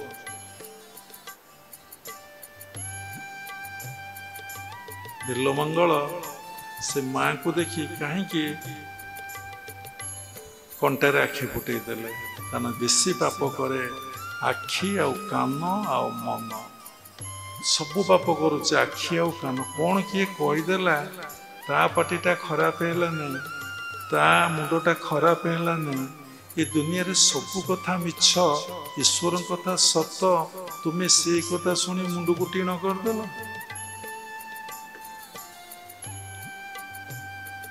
ତାର ବିଚାର ବି ନାହିଁ। ସେଇ ଯେ କହିଲା, କୋଉଥିପାଇଁ କହିଲା, ସବୁରି ଭିତରେ ତୁମେ ଏ ଅନୁଭବଟା ହେଲା ନାହିଁ। କାହିଁକି ହେଲା ନାହିଁ? ନା ପୂର୍ବ ଜନ୍ମର ସଂସ୍କାର ସେତିକି ବଳବତ୍ତର ନାହିଁ, ଏ ଜନ୍ମର କ୍ରିୟମାଣ ବି ବଳବତ୍ତର ନାହିଁ। ଗୁରୁଦେବ କହୁଥିଲେ ତୁମେ ପ୍ରାରବ୍ଧକୁ ଭଲ ଭାବରେ ଜାଣ, କିନ୍ତୁ ଇନଭଲ୍ଭ ହୁଅ ନାହିଁ।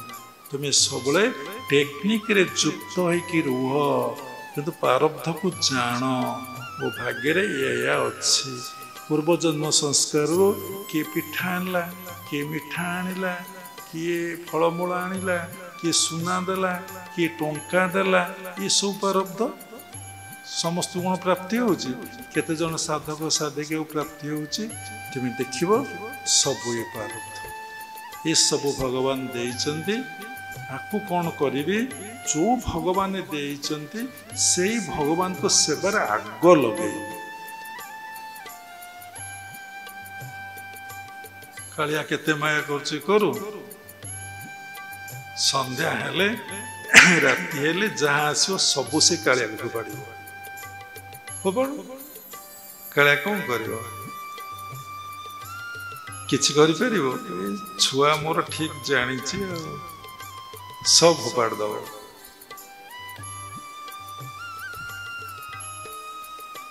କିଛି ରଖିବନି। ସନ୍ଧ୍ୟା ବେଳକୁ ରାତିରେ ଯଦି ଆସିଲା ରାତିରେ ଫୋପାଡ଼ିବ। ତାକୁ ସବୁ ମିଳିବ, ଯାହା ସେ ଦବ ତା ରିଟର୍ନ ପାଇବ ନା। ଦେଖୁନାହାନ୍ତି ମହୋଦଧି କୂଳରେ, ସମୁଦ୍ର କୂଳେ ନଡ଼ିଆ ପକା, ପଇଡ଼ ପକା, ପଇସା ପକା, ଯାହା ପକା ସଫେରି ଆସେ। ତେଣୁ ପ୍ରାରବ୍ଧ କେମିତି କଟିବ? ଯଦି ତୁମେ ତାକୁ ସବୁ ଡିପୋଜିଟ୍ କରି ରଖିଲ, ସବୁ ଖାଇଲ, ନିଜର ପିଲାଙ୍କୁ ଖୁଆଇଲ, ଯିଏ ଗୃହସ୍ଥାଶ୍ରମରେ ଅଛି, ଯିଏ ସନ୍ନ୍ୟାସ ହେଇଛି, ସମସ୍ତଙ୍କ ସେବାରେ ଲଗେଇଦେଲା। ପଇସା ଯାକ ସେଇ ଠାକୁର ସେବାରେ ଲଗେଇଦେଲା। ତାର ସେଠି ପ୍ରାରବ୍ଧ କ'ଣ କାମ? ପ୍ରାରବ୍ଧକୁ ଜାଣ, କିନ୍ତୁ ସେଥିରେ ଇନଭଲ୍ଭ ହୁଅ ନାହିଁ। ଏବଂ ତୁମେ ସବୁବେଳେ କୌଶଳରେ ରୁହ। ଯାହା ତୁମକୁ ଗୁରୁ ଉପଦେଶ ଦେଲେ ତୁମେ ତାକୁ 100% ପାଳନ କରିବା ପାଇଁ ଚେଷ୍ଟା କର। କାହା କଥା ଶୁଣିକି ତମ ମୁଣ୍ଡକୁ ଖରାପ କରୁଛ, ରୂପ ଦେଖିକି ମୁଣ୍ଡକୁ ଖରାପ କରୁଛ। ରୂପ ରସାଦି ରସରେ ଜାମନ ରସେ ନିରନ୍ତରରେ, ଏ ସର୍ବ ଦୁଃଖର କାରଣ ଜ୍ଞାନୀ ନ ଦିଏ ଏଥି ମନ। ଜ୍ଞାନୀ ଏଥିରେ ମନ ଦବ ନାହିଁ। ଦେଖିବ ସବୁକିଛି ମାୟା, ସବୁକିଛି ଅନିତ୍ୟ, ସବୁକିଛି ଅସତ୍ୟ, ଏ ସବୁକିଛି ଭଗବାନଙ୍କର ମୋ ପାଇଁ ପରୀକ୍ଷା, ପ୍ରାରବ୍ଧର କଥା ଚାଲିଛି। ସେଥିପାଇଁ ମୋତେ ଏମିତି ଏନଭାୟରମେଣ୍ଟ ମିଳିଛି। ମୁଁ ଏଇ ଏନଭାୟରମେଣ୍ଟରେ କ'ଣ କରିବି ନା ତାଙ୍କୁ ଭଜନ କରିବି। ସନ୍ତୁଷ୍ଟ ସତତଂ ଯୋଗୀ, ଯିଏ ସବୁବେଳେ ସନ୍ତୁଷ୍ଟ ରୁହେ ଭଗବାନଙ୍କର ସେ ପରମ ଭକ୍ତ। ଭଗବତ ଗୀତା 12ଶ ଅଧ୍ୟାୟ ଭକ୍ତି ଯୋଗରେ ଲେଖା ହେଇଛି ସନ୍ତୁଷ୍ଟ ସତତଂ ଯୋଗୀ, ଯେ ସବୁବେଳେ ସନ୍ତୁଷ୍ଟ, ଏନି ସିଚୁଏସନରେ ସନ୍ତୁଷ୍ଟ, ବସି ଭଜନ କରୁଛି, ଜପ କରୁଛି, ଧ୍ୟାନ କରୁଛି, ତାଙ୍କରି କଥା କହୁଛି, ତାଙ୍କରି ସେବା କରୁଛି। ଭଗବାନ ତାକୁ ଛାଡ଼ିଦେବେ? ଛାଡ଼ିଦେବେ? କେବେ ତାକୁ ଛାଡ଼ିଦେବେ? ଆରେ ଭକ୍ତ ପ୍ରବଳ ଲେଖା ଯାଇଥିଲା ଦର୍ଶନ କରିବାକୁ ନା, ଶୀତ ଦିନ ମନ୍ଦିର ପହୁଡ଼ ହଉଛି, ଭଗବାନ କହୁଛନ୍ତି ଆରେ ଆରେ ଆରେ ଆରେ ଆରେ ଲେଖା ଟିକେ ରହ ରହ ରହ କଥା ହେବା। ମନ୍ଦିରରୁ ଶବ୍ଦ ଆସୁଛି। ଯିଏ ଯେମିତି ଭଗବାନଙ୍କୁ ଅନୁଭବ କରିପାରେ ନା, ମତେ ସବୁ ଦେଖିବେ, ମତେ ଇଏ କରି ତୁ ବସ୍, ତତେ କେହି ଦେଖିବେନି। ସବୁ ଦିନକୁ ରାତି, ରାତିକୁ ଦିନ ସେ କରେ। ପ୍ରଭୁ ମତେ ଶୀତ ହଉଛି, ତୁ ବ୍ୟସ୍ତ ନା, ମୁଁ 7 ବରଷ ତ କରି ଯାଇଛି, ଏତେ ନେଇ ମୁଁ ଦେଇଦେବି। ଜଣେ ସେବକ ଶୃଙ୍ଗାରୀ ହରିବାବା ବୋଲି, ସେ ଆମର ବହୁତ ପ୍ରିୟ, ବହୁତ ଥର ବାହାରିଲେଣି ଆଶ୍ରମକୁ ଆସିବେ ବୋଲି, ଆସିପାରନ୍ତି, ଆମେ ଆଣିପାରୁନୁ ବୋଲି। ରଥଯାତ୍ରାରେ ଦେଖା ହେଇଥିଲେ, ତୁଳସୀ ଦିଅନ୍ତି, ପଚାରନ୍ତି। ସେ ତାଙ୍କର ଗୋଟେ ଅନୁଭୂତି କୋଉ ଜଗନ୍ନାଥ ବିଷୟରେ କାନ୍ଦିଲେ। ସେ ତାଙ୍କର ବେଶ କରିବା ଦିନ ଥାଏ, ସେଦିନ ଆମେ ବହୁତ ଥର ତାଙ୍କ ସହିତ ରତ୍ନ ସିଂହାସନ ତଳେ ସୋଫା ଥାଇ ଭେଟା ଭେଟି ହେଇଛୁ। ଯେତେବେଳେ ସିଂହାସନ ପାଖକୁ ଯାଉଥିଲୁ, ପ୍ରାରବ୍ଧ କେମିତି ସେ ସୋଠୁ ଜଣେ ସେବକ ଆସି ପ୍ରଭୁଙ୍କ ପରେ କଚାଡ଼ି ହେଇ ପଡ଼ିଲେ ଏବଂ ସେ ଗଲା ପରେ ଦେଖିଲେ ବାହାରେ ତାଙ୍କ ପାଟିରୁ ରକ୍ତ ପଡ଼ିଛି, ବାହାରୁଛି। ସେ ଡାଉଟ୍ କଲେ, ମୁଁ ଯେଉଁ ସିଂହାସନ ପାଖରେ ପ୍ରଣାମ କଲି ସେଠି କ'ଣ ରକ୍ତ ପଡ଼ିନାହିଁ? ଯଦି ରକ୍ତ ପଡ଼ିତ ପ୍ରଭୁଙ୍କର ପୁଣି ସ୍ନାନ ହେବ, ମହାସ୍ନାନ ହେବ, ସବୁ ଫୋପଡ଼ା ହେବ, ଆଉ ଥରେ ହେବ, ତୁ କାଳେ ରକ୍ତ ପଡ଼ିଥିବ।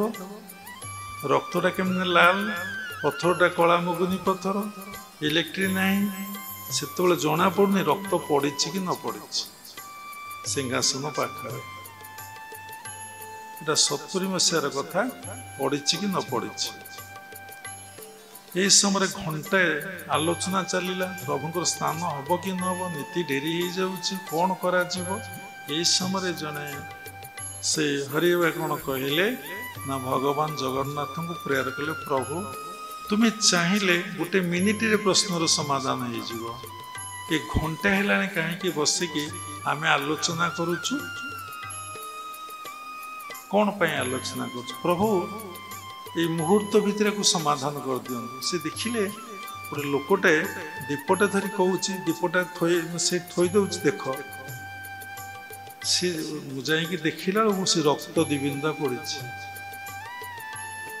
ଏବଂ ସେ ଲୋକଟି ମନ୍ଦିର ପଛପଟକୁ ଚାଲିଗଲା। ଇଏ ଡାକିଲେ, ଆସନ୍ତୁ ଆସନ୍ତୁ ସମସ୍ତେ ରକ୍ତ ଦେଖିବ। ସେ କହିକି କାନ୍ଦି ପକାଇଲେ। ଦେଖିଲା ବେଳକୁ ସତରେ ରକ୍ତ ଏବଂ ସେ ଲୋକ କୁଆଡ଼େ ଗଲା? ବୁଢ଼ା ଜଣକ ନାଇଁ ସିଂହାସନ ପଛପଟକୁ ଯାଇଛି। ସେ ସିଂହାସନ ପଛପଟେ ଏମାନେ ଘେରିକି ଦେଖିଲା ବେଳକୁ କେହି ନାହାନ୍ତି। ଏଠି କହିବାର ଅର୍ଥ, ଭଗବାନ ନିକଟରେ ସମର୍ପଣ କରି କାନ୍ଦିଲେ, ବ୍ୟାକୁଳିତ ହେଲେ, ଦିନ ଦିନ ବର୍ଷ ବର୍ଷର ସମସ୍ୟାକୁ ସେ ସମାଧାନ ଗୋଟେ ମୁହୂର୍ତ୍ତ ମଧ୍ୟରେ କରିଦେବେ। ତେଣୁ ଭଗବତ ଜଗତରେ ଆମର କ'ଣ ହଉଛି ନା, ବିଶ୍ୱାସ ହଉନି, ଶ୍ରଦ୍ଧା ନାହିଁ ପ୍ରଭୁଙ୍କ ପାଖରେ, ଗୁରୁଙ୍କ ପାଖରେ। ସେତିକି ବିଶ୍ୱାସ ନାହିଁ, ସେତିକି ଭଲ ପାଇବା ନାହିଁ, ସେତିକି ନିର୍ଭର ନାହିଁ। ସେତିକି ଶ୍ରଦ୍ଧା ବିଶ୍ୱାସ ଆଉ ଭକ୍ତି ନିର୍ଭର ସେତିକି ଆମର ନାହିଁ। ଯାହା ଫଳରେ ଆମ ଧର୍ମ ଜଗତରେ କ'ଣ ହେଉଛି ନା ଆମର ସ୍ପିରିଚୁଆଲ ଡେଭଲପମେଣ୍ଟ ହେଇପାରୁନାହିଁ। କ'ଣ ପାଇଁ କି ନା ଶ୍ରଦ୍ଧା ନାହିଁ, ବିଶ୍ୱାସ ନାହିଁ, ଭଲ ପାଇବା ନାହିଁ, ଭକ୍ତି ନାହିଁ, ସମର୍ପଣ ନାହିଁ। ଏଗୁଡ଼ା ସବୁ ହେଲା ପରେ ଯାଇ ସମର୍ପଣ ହବ ନା। ଆଉ ସମର୍ପଣ କେତେ ସହଜ କଥା। ଧର୍ମ ଜୀବନ ଆରମ୍ଭ ହୁଏ ତ୍ୟାଗରେ, ତାର ପରିସମାପ୍ତି ହୁଏ ତ୍ୟାଗରେ। ଯେ ଯେତେ ବଡ଼ ତ୍ୟାଗୀ ସେ ସେତେ ବଡ଼ ଧାର୍ମିକ। ତେଣୁ ପ୍ରାରବ୍ଧରୁ ଆପଣଙ୍କୁ ପରିବେଶ ମିଳିବ। ଯେଉଁ ପରିବେଶ ମିଳିଛି ସେଇ ପରିବେଶରେ ସନ୍ତୁଷ୍ଟ ରହିବ। ପ୍ରକୃତ ପରିବେଶ ହେଉଛି ଆଜ୍ଞା ଆଉ ସହସ୍ରା, ଯେଉଁଠି କିଛି ନାହିଁ। ଭଗବତ ଗୀତାରେ କଥା ଲେଖା ଅଛି।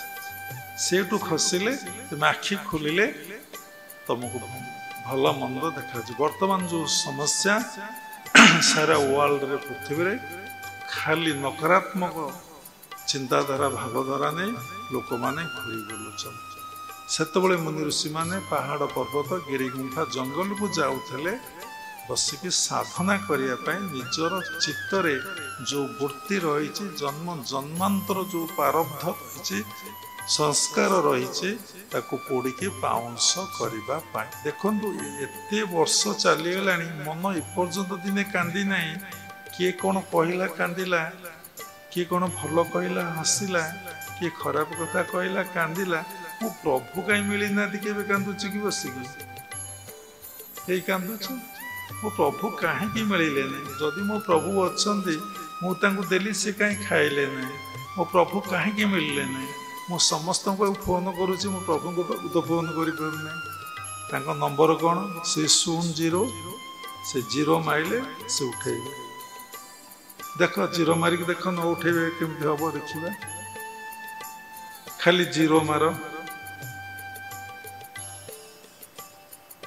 ତେଣୁ ପ୍ରାରବ୍ଧ ପରେ କହିଲେ, ପ୍ରାରବ୍ଧ କହିଲେ କାହାକୁ ବଢ଼ିଆ ବଢ଼ିଆ ପରିବେଶ ମିଳିଛି, ଯାହାକୁ ଯେଉଁ ପରିବେଶ ମିଳିଛି, ଆଉ ଯିଏ ଭଗବାନଙ୍କୁ ଭଲ ପାଏ, ଭଗବାନଙ୍କୁ ଭଜନ କରେ, ଭଗବାନଙ୍କୁ ଶ୍ରଦ୍ଧା କରେ, ବିଶ୍ୱାସ କରେ, ପ୍ରଭୁ ତାକୁ କେବଳ ସେମିତି ପରିବେଶରେ କେତେବେଳେ ରଖେଇଦେବେ। ତା ଛୁଆକୁ କ'ଣ ସେମିତି ପରିବେଶରେ ରଖେଇଦେବେ? ତା ସନ୍ତାନକୁ କ'ଣ ସେଇ ପରିବେଶ ଭିତରେ ପ୍ରଭୁ ରଖେଇଦେବେ? କେବେ ରଖେଇଦେବେନି। ତାପରେ ହେଲେ କଲଚର ବା ସଦ୍ଗୁରୁ। ସେଇଭଳି ତପସ୍ୟା ଥିଲେ ସୁକର୍ମେ ସାଧୁ ସଙ୍ଗ ପାଇ, କୁକର୍ମେ ଅସାଧୁ ମିଳଇ, ପୂର୍ବ ବିଭାଗ କର୍ମ ଫଳେ, ଅସାଧୁ ସଙ୍ଗ ନିତ୍ୟ ମିଳେ। ତେଣୁ ପ୍ରାରବ୍ଧ ମୋଟା ଥିଲେ, ବଳବାନ ଥିଲେ। ଆପଣ ଭଗବତ ଗୀତାର 4th ଅଧ୍ୟାୟର 34 ଶ୍ଲୋକ ପଢ଼ିବେ, ଭାଗବତରେ ମଧ୍ୟ ପଢ଼ିବେ। ଲେଖା ହେଇଛି ଗୁରୁଙ୍କର ଲକ୍ଷଣ। ଯିଏ ଆତ୍ମଜ୍ଞାନର ଅଧିକାରୀ ହେଇଥିବେ, ତତ୍ତ୍ୱଦର୍ଶୀ ହେଇଥିବେ, ଯିଏ ସର୍ବଭୂତରେ, ଆଗ ନିଜ ଭିତରେ, ସର୍ବଭୂତରେ କେବଳ ଭଗବତ ଦର୍ଶନ ଉପଲବ୍ଧିର କଥା କହୁଥିବେ, ଆଉ କୌଣସି କଥା କହୁନଥିବେ।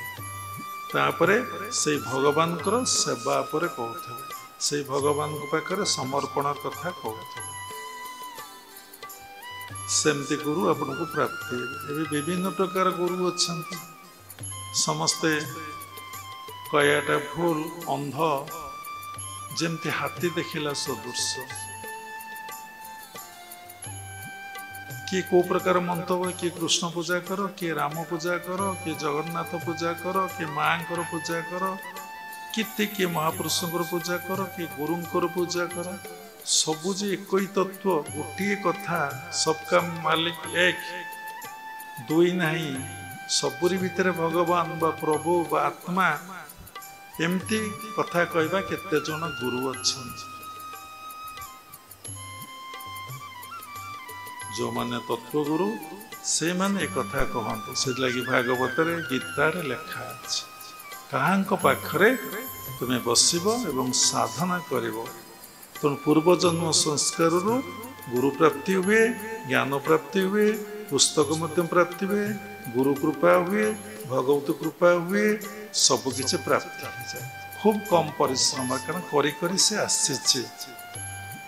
ଯାହାର ନାହିଁ ସେ କଲେ ହବ। କିନ୍ତୁ ଭୌତିକ ଜଗତର କୌଣସି କର୍ମ ପାଇଁ ତାର ଯଦି ପ୍ରାରବ୍ଧ ନଥାଏ, ଶତ ଚେଷ୍ଟା ଶହ ଶହ ଜନ୍ମ କଲା ପରେ ଯାଇ ମିଳିପାରେ ନ ମିଳିପାରେ। ଯେତେ ଗୋଟେ ପାତକୀ ହଉ, ଦୁରାଚାରୀ ହଉ, ଭ୍ରଷ୍ଟ ହଉ, ଭଗବତ ଗୀତାରେ ଲେଖା ଅଛି, ସେ ଯଦି ମୋ ନିକଟରେ ନିଜକୁ ପୂର୍ଣ୍ଣ ମାତ୍ରାରେ ସମର୍ପଣ କରି ଭଜନରେ ରତ ରହିଯାଏ, ମୁଁ ତାକୁ ନିଶ୍ଚିନ୍ତ ଭାବରେ ପ୍ରାପ୍ତି ହୁଏ। ତାର ଶହ ଶହ ଏକ୍ଜାମ୍ପଲ ଅଛି, କହିଲେ ସମୟ ପଳେଇବ। ଆଜି ଦେଖନ୍ତୁ ଗୋଟେ ଭାଗବତ ପୂର୍ଣ୍ଣିମା, କେଡ଼େ ବଡ଼ ସୁନ୍ଦର ପୂର୍ଣ୍ଣିମା। ଏଇ ପୂର୍ଣ୍ଣିମାରେ ଭାଗବତ ସୁକଦେବ କହିବା ସାରିଥିଲେ, କାହାକୁ ନା ପରୀକ୍ଷିତଙ୍କୁ। ତେଣୁ ଭାଗବତରେ କ'ଣ ନାହିଁ, ସେଥିଲାଗି କୁହାଯାଇଛି ପରମ ଶାସ୍ତ୍ର ଭାଗବତ ଅଭ୍ୟାସ କରୁଥବ ନିତ୍ୟ। ତର୍କ ପାଷାଣ୍ଡ ଶାସ୍ତ୍ର ଯେତେ ଅଭ୍ୟାସ ନ କରିବ ଚିତ୍ତେ।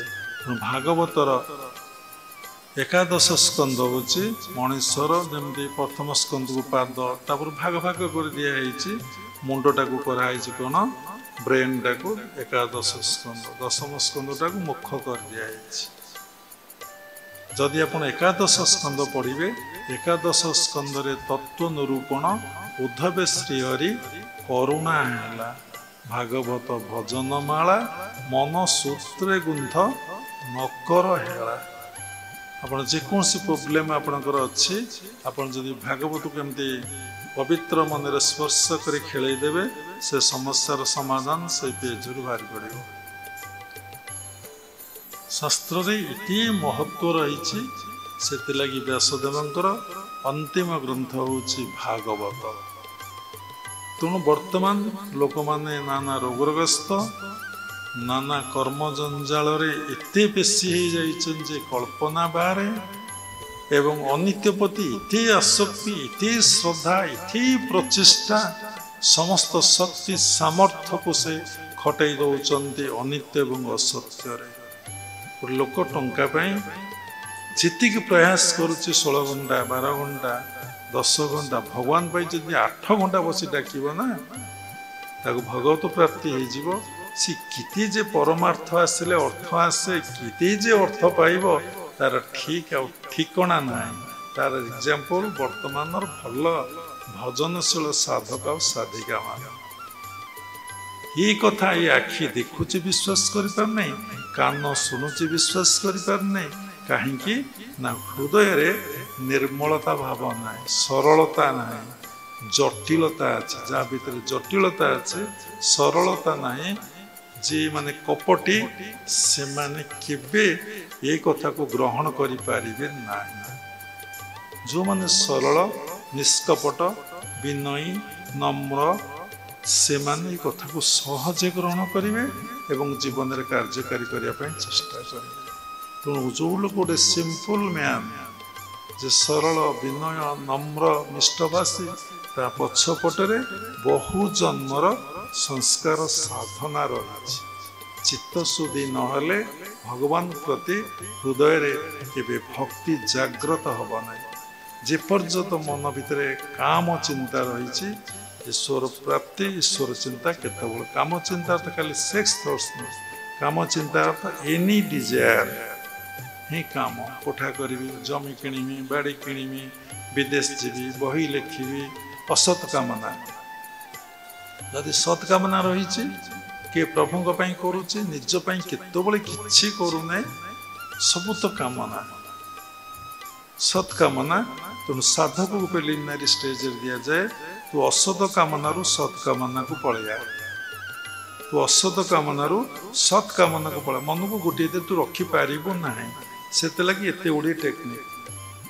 ଯେତେବେଳେ ଅସତ୍ କାମନାରେ ରହି ସେ ଦେଖିବ ସାଧନା କରି କରି, ଆରେ ଇଏ ତ ପୁଣି ସତ୍ କାମନା, ସେଥିରୁ ସେ କ'ଣ କରିବା ନା ଅନେକ ଗୁଡ଼ିଏ ସତ୍ କାମନାରୁ 3-4ଟି ସତ୍ କାମନାକୁ ଆସିବ ଏବଂ 3-4ଟି ସତ୍ କାମନାରୁ ସେ ଧୀରେ ଧୀରେ ନିବୃତ୍ତ ହୋଇ ଗୋଟିଏ ସତରେ ରହିବ।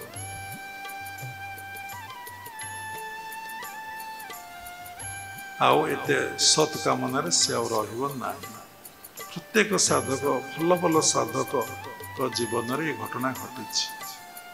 ଯେଉଁମାନେ ସାଧନା କରୁଛନ୍ତି, ପ୍ରତ୍ୟେକଟି ମୁହୂର୍ତ୍ତରେ ନିଜ ଜୀବନକୁ ସମୀକ୍ଷା କରୁଛନ୍ତି ଆଉ ପ୍ରତ୍ୟେକଟି ମୁହୂର୍ତ୍ତରେ ସଚେତନ ଭିତରେ ରହିଛନ୍ତି, ତାଙ୍କ ପାଇଁ ଆଉ କିଛି ଅସମ୍ଭବ ନାହିଁ, ସବୁ କିଛି ସମ୍ଭବପର। ଆଜି ଅନେକ ଲୋକ ଫୋନ କରି ପଚାରିଲେ ଗ୍ରହଣ ଲାଗୁଛି, କ'ଣ ସବୁ ନିୟମ, କ'ଣ କରିବା? ଆପଣମାନେ ଭାଗବତ ପଢୁନାହାନ୍ତି? କ'ଣ ନା ମୋର ଭକତ ଯୌନର ଶୁଭ ଅଶୁଭ ନାହିଁ ତାହାର। ତାର ଶୁଭ କ'ଣ ଅଶୁଭ କ'ଣ? ମୋର ସ୍ମରଣେ ପାପ ହରେ ସେ ଶୁଦ୍ଧ ଅନ୍ତର ବାହାରେ। ମତେ ଯେ ପ୍ରତ୍ୟେକଟି ମୁହୂର୍ତ୍ତରେ ସ୍ମରଣ କରୁଛି ତାର ପାପ କୋଉଠି ଆସିଲା? ଯସ୍ତୁ ବିଜ୍ଞାନବାନ ଭବତି ସଦା ମନସ୍କ ଶୁଚି। ଯିଏ ଯେତେ ବିଜ୍ଞାନବାନ ସେ ସେତେ ପବିତ୍ର। ଯ ସ୍ମରତି ପୁଣ୍ଡାରିକ୍ଷଂ ବାହ୍ୟ ଅଭ୍ୟନ୍ତର ଶୁଚି। ଯେ ଭଗବାନଙ୍କୁ ସ୍ମରଣ କରୁଛି ତାର ଭିତର ବାହାର ସବୁବେଳେ ପବିତ୍ର। ଅପବିତ୍ର କେତେବେଳେ ନାହିଁ। ଆରି ଉପରେ କହିଲେ କେତେକ ସମୟ ଯିବ। ଭକ୍ତ ବଳରାମ ଦାସଙ୍କ ଜୀବନୀ କଥା ଯଦି କୁହାହବ, ସେବାୟତ ମାନେ ବାହାର କରିଦେଲେ ନା, ବେଶ୍ୟା ବାଡ଼ିକି ଯାଇଛି, ରଥ କରି ଟାଣିଲା ବସିକି କୋଉଠି? ମହୋଦଧିରେ ସମୁଦ୍ର କୂଳରେ। ପ୍ରଭୁ ସେ ରଥରେ ବିଦ୍ୟମାନ ହେଲେ। ପୁଣି ନିର୍ଦ୍ଦେଶ ହେଲା, ପୁଣି ବଳରାମ ଦାସ ଆସିକି ରଥରେ ଚଢ଼ିବାରୁ ପ୍ରଭୁଙ୍କୁ କହିବାରୁ ରଥ ଗଡ଼ିଲା। ତେଣୁ ଯିଏ ସବୁବେଳେ ତାଙ୍କୁ ସ୍ମରଣ କରୁଛି, ସବୁବେଳେ ଚିନ୍ତା କରୁଛି, ସବୁବେଳେ ଭାବୁଛି, ସେ କଥା ଭଗବତ ଗୀତାରେ ଲେଖା ଅଛି, ତସ୍ମାତ୍ ସର୍ବେଷୁ କାଳେଷୁ ଯୋଗଯୁକ୍ତ ଭବାର୍ଜୁନ। ତସ୍ମାତ୍ ସର୍ବେଷୁ କାଳେଷୁ।